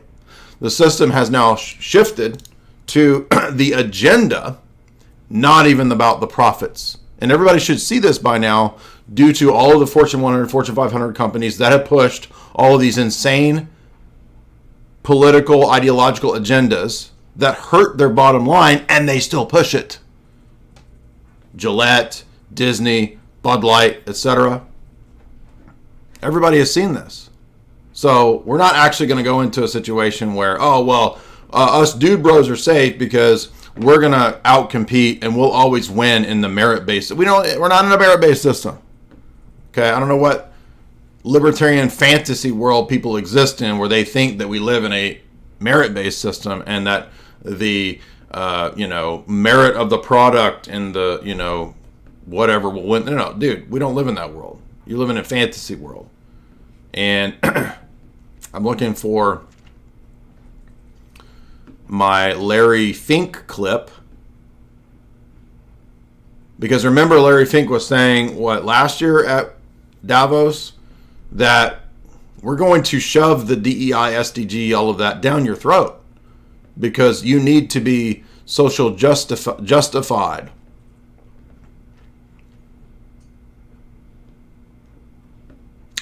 I thought it was pretty recent. I'm trying to find this clip. Very relevant to where we are in this discussion. Let's see. It should be coming up pretty soon, right around in here. Quasimodo. Got bitches calling me on my mobile. You don't even understand this Flodo. Where's my Larry Fink? Where my Larry Fink at? Where my Larry Fink? Got $1 zillion. All right, I thought it was sooner than this. I apologize. Maybe it was longer ago than I thought. Let me see. I got it. I can pull it up quicker, probably on my... I'll just pull it up on my Instagram and play the clip for you right here.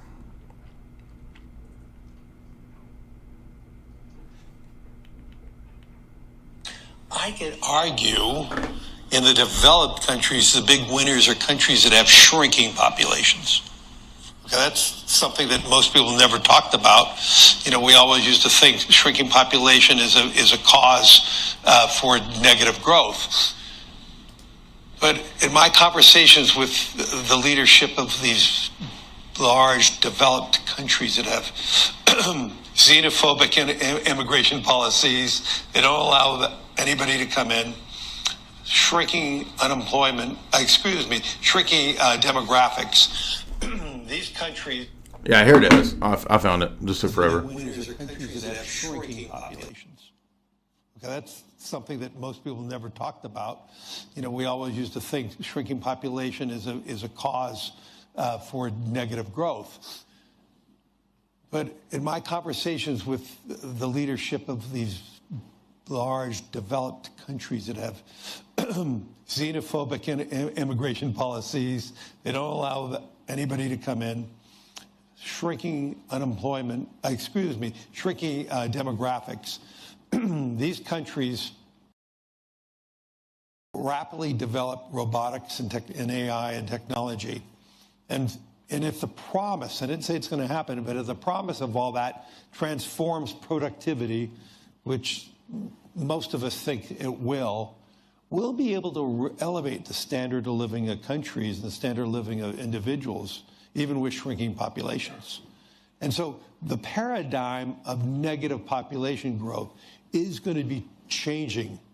And the social problems that one will have in substituting humans for machines is going to be far easier in those countries that have declining populations. And so for those countries that have rising populations, answer will be education, and so rapidly develop. You know, for those countries that do not have a foundation of rule of law or education, they're going to be left. That's where the divide's going to get more and more extreme. So the same guy who said that the DEI, SDG, all of that would be forced down your throats via the corporations, via the Fortune 100, Fortune 500, is also telling you that the cities and the countries that will go into the future are the ones that control their population and allow for technological advancement and make sure that they don't have too many people. So the future is austerity, the future is depop, the future is population control to supposedly have access to the transhumanist future tech. It's not a world based on merit and your that you're a whiz kid who's created the best product and all this kind of, that world doesn't exist anymore. I mean, I'm saying in the big picture. I mean, individuals can still do this. You can still be successful. You can still have a business. I'm not saying nobody will have a business. I'm saying that in the big picture, that's the world they're taking us into. So you bet your bottom dollar there's going to be more female CEOs and more crazy Skittles controllers. They're going to be everywhere. And it's not getting, in other words, the system will necessarily do that. Do you understand that? How important that is? It is absolutely essential that this system will, you can guarantee it will always promote more female TRANZ Skittles into every position of power across the board, except for the top tier. That will always be run by high-level technocrats. They're not going to let goobers and goofballs running that stuff because that's the real levers of power. But in the pyramid, the superstructure below the eye, you know, a couple tiers down, the corporate CEO class, it's going to be all Rachel Levines or whatever, and girl bosses. CEOs. That's why I said this is not a direct correlation between. Okay, that's why I was confused. I'm like, what is that? But it tends to be this way in a lot of fine. Where even the exceptional men are so far ahead of everybody else that it's like. Okay, this is simply an example of greater male variability. It does not correlate with CEOs. Yeah. It's an example of how in grip strength, almost all women cluster right at the same point, but men. Look at this. similar. Yeah, IQ is similar. Again, women are more clustered around the mean, Right. so their curve is looking more like this. Men look like this. So Okay, but the system, the establishment knows all this stuff. They know all the stats, and the system is not based on merit. I don't understand why people can't figure this out. Orthodox Christian George, $3. Jay, you have great rap skills. Glory to God. Yeah, thank you. If you missed it, I did a freestyle at the very beginning to give you guys a new little cringecore on the spot drop of a feminist rapper, right? So we got some social justice. We need a strong male feminist rap presence, and so I'm trying to kick that off. If you missed the first few minutes, that's the blessing that I dropped upon y'all today. Blake, $5. Thank you, Jay. I'm happily married to my Funko Pop for 11 months now. That's what I like to see. Strong Funko Pop coitus marriages. Shout out to Blake. Anonymous, $50. Thank you so much, Anonymous. He's leading today with the fattest super chat. Jay, for what you do, here's $50. My wife and children and I were received into the Orthodox Church on Holy Saturday. Awesome.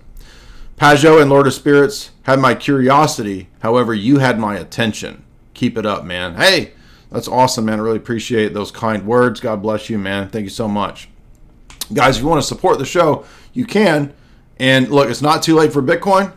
You can always buy into Bitcoin. I've been telling you guys this. Also, this is my QR code. If you want to support the show via Bitcoin, you can just send it to that QR code address or to the address in the show description. You can also support the show via Super Chats. Super Chats are done via Streamlabs. Streamlabs link is in the show description and also in the chat. The mods and myself have been putting the link there.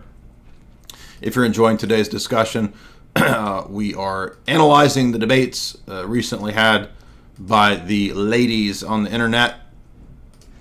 Having some fun here. Seraphim Leo, $1. These are your only streams that I can bring myself to watch. The topic is so blackpilling to me. This is the only stream that you can watch? Dude, what are you talking about? We talk about all kinds of fun stuff. Why would this seems like it would be the most blackpilling stream. But look, we're not blackpilled around here. Okay, everybody gets all everybody thinks that everything happening on the internet is reality. It's not. Man, if you go outside right now, there's alligators down the road. There's a beach. There's seagulls. There's dolphins and porpoises. I'm being serious. There's a downtown city with a bunch of beautiful restaurants and places. There's a gorgeous Everglades and a forest and all swamps and shit. What do you mean? The internet is not life, bro. Go outside. Go for a walk. Go to the park. If you're a single man, I'm going to tell you what to do. Go to a coffee shop and sit in that coffee shop, and when a cute girl comes in, talk to her. Okay, now, not if you're like 50 and she's 17. Don't do that, right? I'm talking about young single dudes. Get off of the damn internet, bro. Go meet a girl at a coffee shop and have a conversation. And if it fails, don't worry about it. Go to another coffee shop, try again, and go back the next day. So, guys, get off the internet, man. Just get off of the internet and go have some freaking fun. Go outside. Just go talk to people. If they diss you, then move on. Who cares? Valorthodoxia, $10. Bobby's perspective destroyed me on monarchical Trinitarianism today. It absolutely destroyed me. I guess you have to be joking. Okay, I mean, Bobby is like the lowest tier of lowest tiers. Like literal Reddit Muslim theology. But you have to be joking. Are you interested in doing a stream together responding to him? Maybe you're not joking. I can't believe that you would be, with your name being Valorthodoxia, that you would actually think that Bobby's perspective, like cringe, grade school level arguments would be, hey, this is Bobby. Look, this here, 1 + 1 + 1 = 1 doesn't make sense. Therefore, Islam is true. Come on, dude. Are you serious? That guy had supposedly was Orthodox and he'd never heard of the Trinity. To me, I mean, you got to be joking. Surely you're joking. And by the way, when Bobby became Muslim after supposedly being Orthodox and never having heard of the Trinity, Tristan and I reached out to him and offered multiple times to do discussions and live streams, and Bobby wasn't interested because Bobby wanted to grow a giant Muslim channel and do a Muslim grift. Patrick Barnes, $5. Jay, teach me both and philosophy of orthodoxy. My father confessor, forces me to read a paragraph of Fordham material for each JDR video I watch. That's got to be a joke. And I don't know what you mean both and philosophy. I mean, that just applies to certain things like, you know, in the Protestant world, is it grace or is it works? Is it faith or is it works? Is it Bible or is it tradition? So that's the point. It's a both and. That's a false either or. So, but I think you're joking about your confessor does not make you read a paragraph of Fordham stuff. Surely not. Mindhack, $5 and says nothing. Thank you so much, Mindhack. Noah, $3. Listen, we got several more super chats and we got some more debate that we're going to analyze. But I got to tell you guys something. Listen, I love y'all, but a lot of y'all out there is a little bit of on the soy side, right? I'm not talking about soy sauce. I'm talking about soy men. But we have the antidote for that, and it's called chalk.com. I'm going to put you on something crazy real quick. Most of these Zoomer gym bros are consuming macro-guzzling synthetic dyes and synthetic sweeteners on the daily. They don't even know it. Goofy AF. There's nothing great about that. Do not listen any further unless you are an alpha or sigma male. This is important and there could be consequences. There's a new certified sigma male pre-workout powder for sigmas only. It is guaranteed to empower you to dominate your co-workers, fire your boss, aggressively gamble, or invade a small village. Chad Mode stands out from the crowd by excluding artificial flavors, preservatives, sweeteners, and dyes. We've even avoided so-called natural flavors, which are actually not natural at all, ensuring a clean and effective formula. Experience the pure goodness of Chad Mode, colored with organic blue spirulina extract, organic lemon, cherry, and organic maple crystals. Forget synthetic caffeine made in a sketchy Chinese lab. Embrace the natural power of organic green coffee bean extract, which will get your mind going and pump you up to the max. Chad Mode is made in America with all clean ingredients, the first clean pre-workout of its kind. Why are these people adding synthetic sweeteners to every single pre-workout when there are many studied downsides to consuming nasty fake sucralose? Each dose of Chad Mode contains the kick of a cup and a half of coffee, delivering a surge of energy alongside essential vitamins, minerals, amino acids, and herbal extracts. Chad Mode will allow you to fire your boss and dominate anyone who opposes you. Chad Mode will make you more dominant in your daily life, so proceed with caution.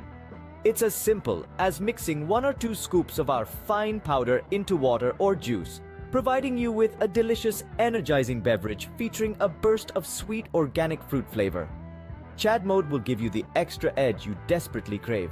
Don't miss out. Secure your supply of Chad Mode on TikTok Shop with a limited time massive discount. Elevate your workouts and supercharge your days. Chad Mode, not for your average gym bro zoomer who consumes synthetic blue dyes on the daily. Buy on the TikTok Shop now with a massive discount provided by TikTok for a very limited time. Buy now while this is still available, or go to chalk.com and use code in caption.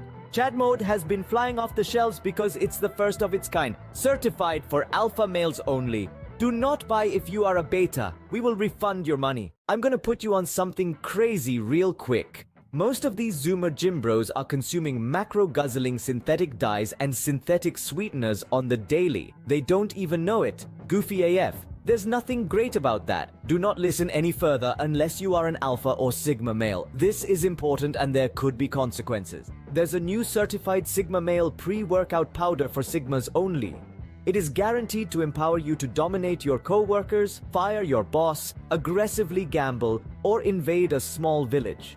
Chad Mode stands out from the crowd by excluding artificial flavors, preservatives, sweeteners, and dyes. We've even avoided so-called natural flavors, which are actually not natural at all, ensuring a clean and effective formula.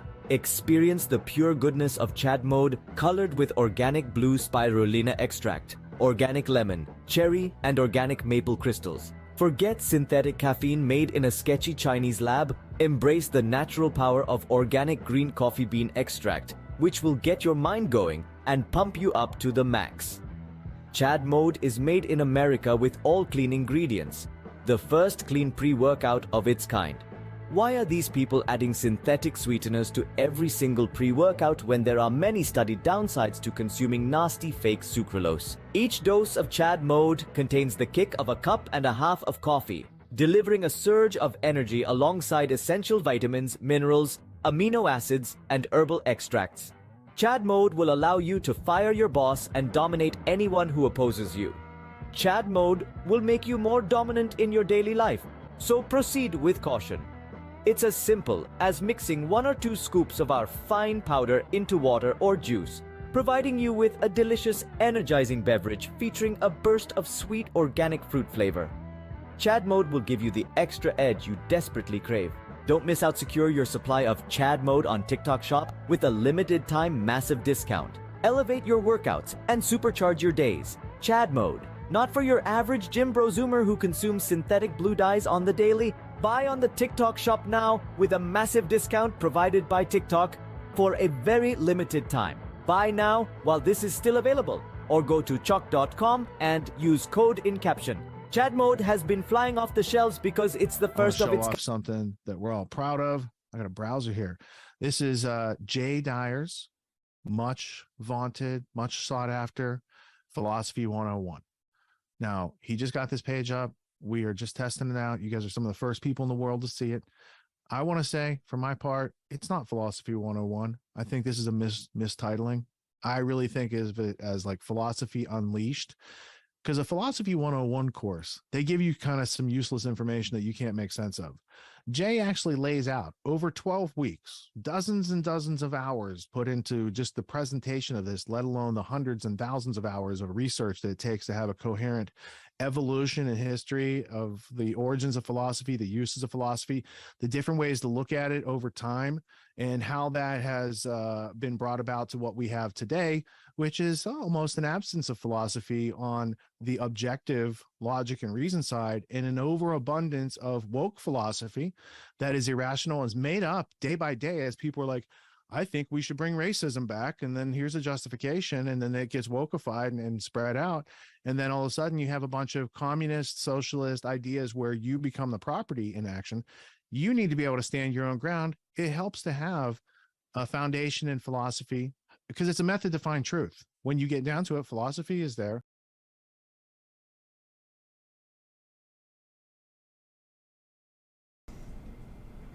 We're back. Look, I mean, if you don't understand the jokey vibe of this channel, if you can't understand why I would run joke funny ads, which are real ads for chalk materials, then this is not the channel for you.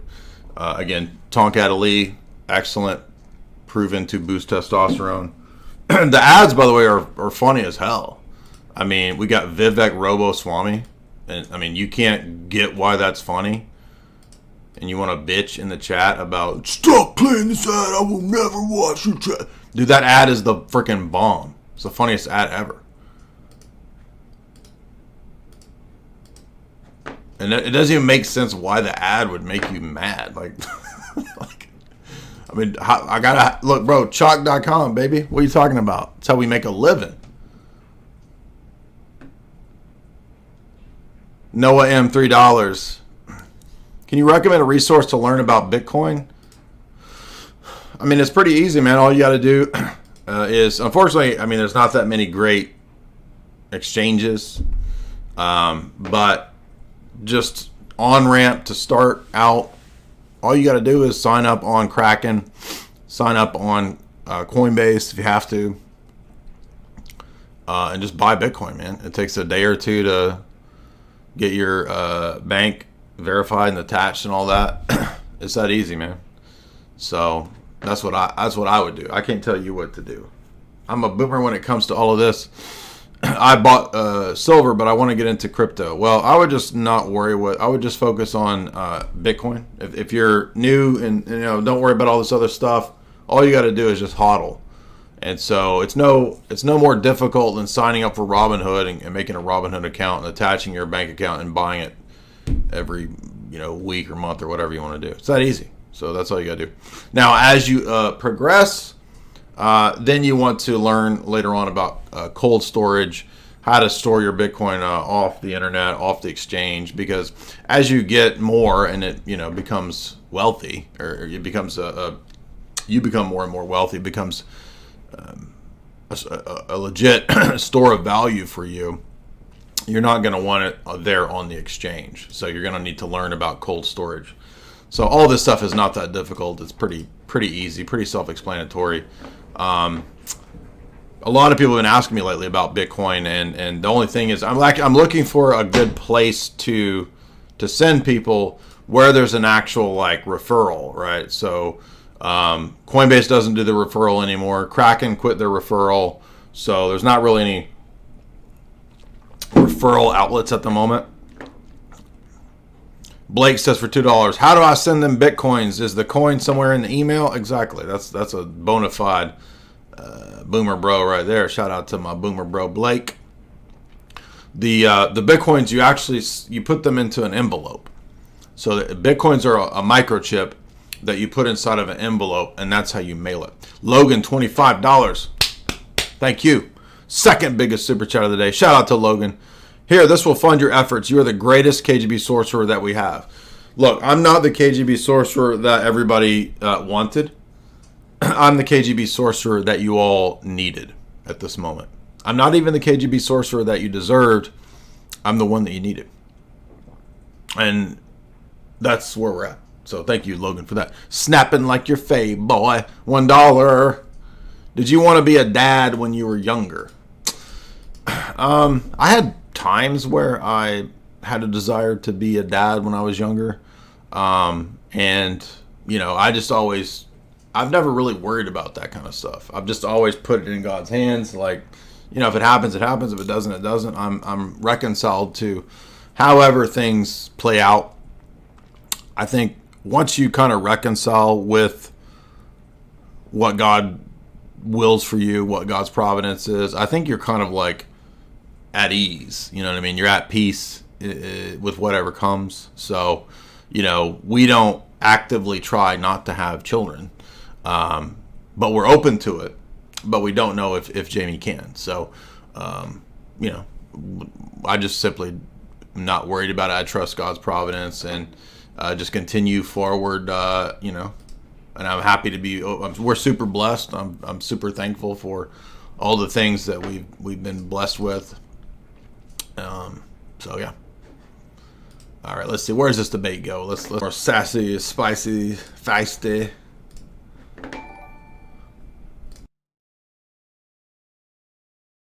That she was predating on and exploiting. And what you're communicating to young women is you can do whatever you want, say sorry, and here's your media career. Yeah, that's church. That's right.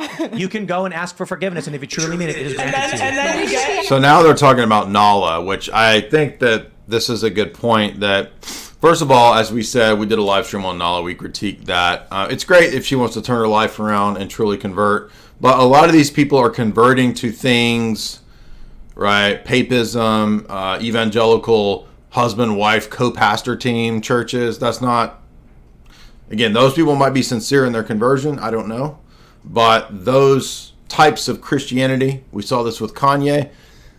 It's not going to last. It's not going to go anywhere. It's not authentic. That's the problem. So, it's good that people have the desire to want to change, but if they're going into these goofy evangelical things, that's why I had these satanic conversion things pulled up. Where's that video at? Okay, so now we got, here's a ex-Satanist. He sold his soul to the devil, but now he's converted into some goofy evangelical thing, right? Again, doesn't mean that he's not sincere. But, and then here's another one. This dude over here, converted from, Lord Diabolos converts. Okay, good. But if people are converting into these goofy clown churches, Pastor Randy Balls' church, they're going to be out of there in a dang month, right? Once they realize, why did I go from freaking clown goth temple to clown church? I just went from one circus to the next circus, dude. That's what I'm trying to say. Y'all feel me? Y'all feel me? Using different methods of divination to see what is the next thing we need to do to get this thing bigger and more. So they said, instead of doing like, your little cards and blah, blah, blah, why don't you do, there's a ritual, why don't you do that ritual?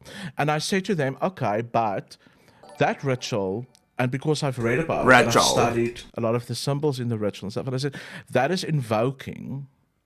would be me invoking a demonic class.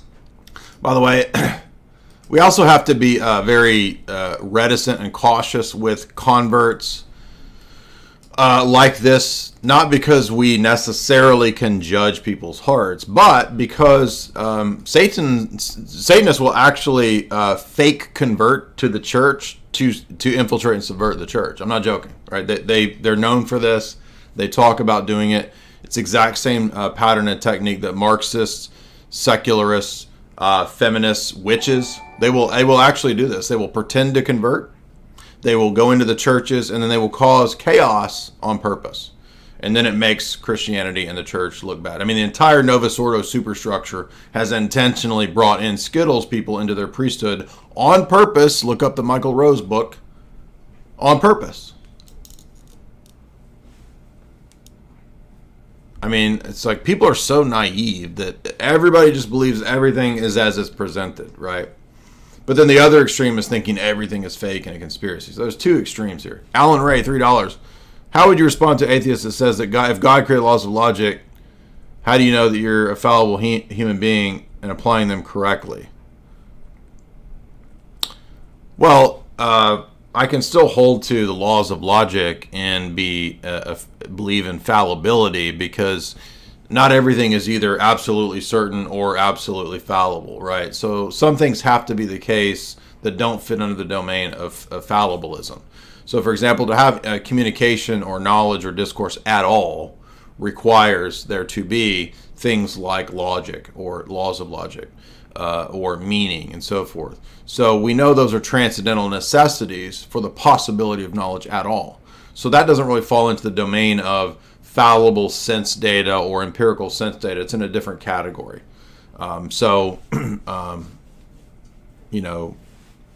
It's much more devastating to my worldview, for example, to say that I'm wrong about a law of logic than it is to say I'm wrong about the guy that lived next door to me, right? I thought it was Lil Wayne, but it's actually some other dude, right?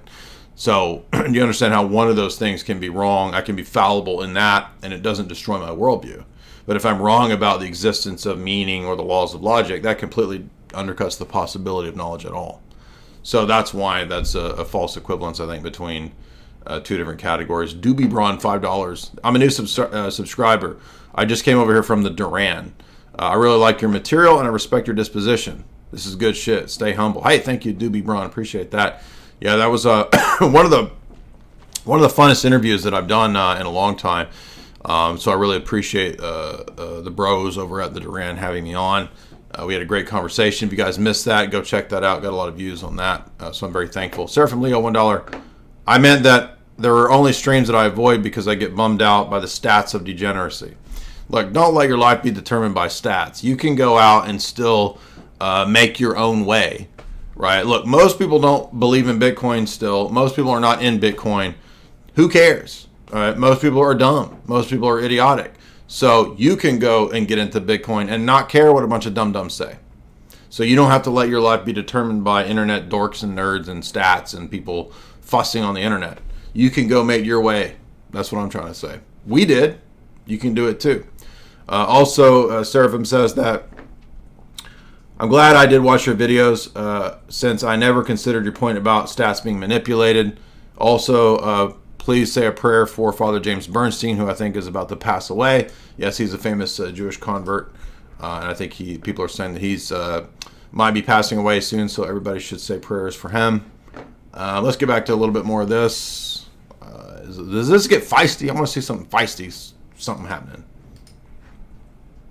corporate job and pretend I give a shit and like about it. serve your corporate boss instead of your husband. Yeah. And then Exactly. I really think that women should pretty much never leave the home. I think when a woman is in the workplace, you have male coworkers, you build friendships, you're mad at your husband, you want to vent to the people around you. I literally never your leave work my house. husband. My husband and I are always home. He works from home too. So I'm always with him. I never see anyone else. The only men I see is like men from church, family, and I'm always with him. And I just think like there's such a gateway for cheating. Divorce rates will rise, and also when I ain't attracted to men's no more. Remember that? Somebody made a song out of that. That was pretty awesome, and they sent me that today. Let's see if I can pull it up. Y'all get a kick out of this right here, right here. Y'all gonna get a kick out of this right here. Here it is. Remember how I said earlier in this that speech ain't that it. finally touch a first female. I finally touch a first female. I finally touch a first female, and it felt good. Ooh, like a camel noodle soup. Ooh, yeah. It finally feel good when I touch a female for the first time, like a camel noodle soup. Yeah. Y'all don't even know what I'm talking about. I've been delivered. I don't like men's no more. I don't like a man no more. Connected Do to we- iPhone. I feel like it 4 needs to and be a MacBook song. Air. I feel like it's time to sing. Nope. iPhone 4. Yes. Thank you, female Stephen Hawking. I don't like the men no more. Y'all gotta watch this. This was funny. Let's check this out first. And when I say it Mobile felt good. device not found. Ooh, Ready like to a pair. camel noodle soup. Good. Hold on. Y'all gotta hear from the beginning. And when I say it felt good. He said, I touched a girl for the first like a time. camel noodle soup. Good. I'm not gay no more. I don't like men's. Good like the camel noodle soup. Good. I don't like men's no more. Leave it gone. It felt good. It felt good. It felt good. It felt good. It felt good. It felt good. It felt good. It felt good. It felt good. It felt good. It felt good. It felt good. It felt good. Like the camel noodle soup. Good.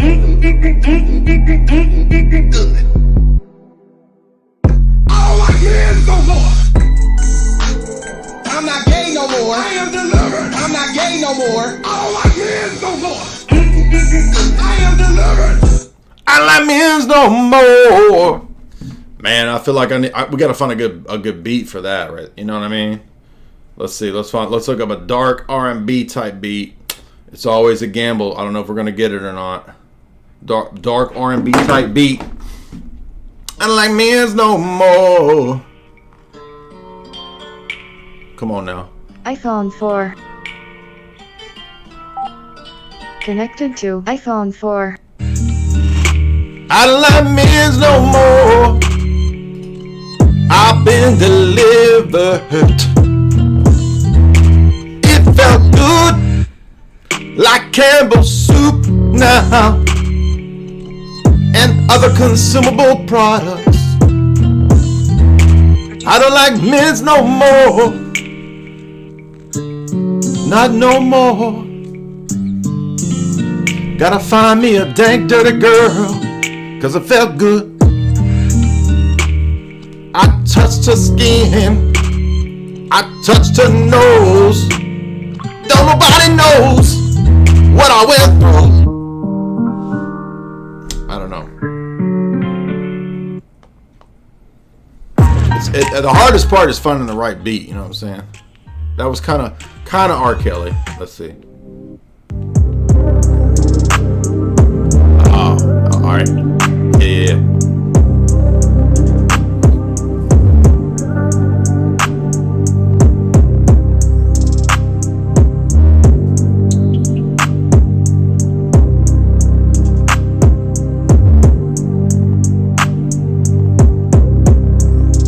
Oh, there's not much going on in this song.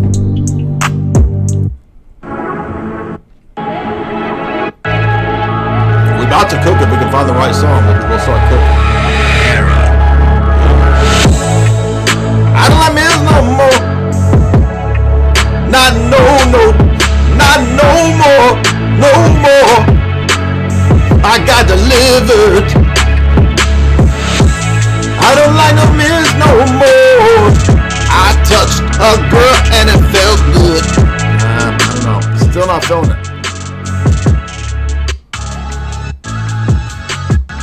It's gotta be just right, you know what I mean?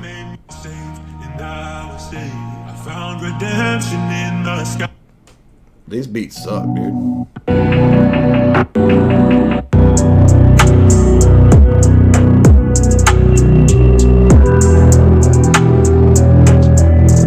Too slow.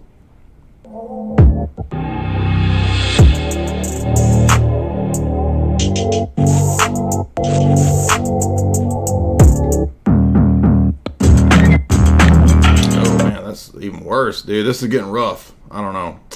Might not work. We already lost 100 people. I don't like men no more. Anyway, all right, we're gonna have to give up on. I'll look around and see if I can find a good beat for this. I finally touched a first female, and when I say it felt good, ooh, like the camel noodle soup. Good. Anyway, all right. Look, I think we're gonna call it out right there. We're gonna stop right there. A lot of fun today, guys. Thank you so much for the support for those super chats. Joseph says from $5, it's time to watch out for big conversation. Exactly. We should have a big conversation. And I don't like men's no more. So I got delivered. And hopefully all of y'all in the audience can get delivered and not like men's no more. If you head on over to chalk.com and boost that testosterone right there with that Tomcat Elite, Tomcat 100. Use the promo code J44Life. J44LIFE.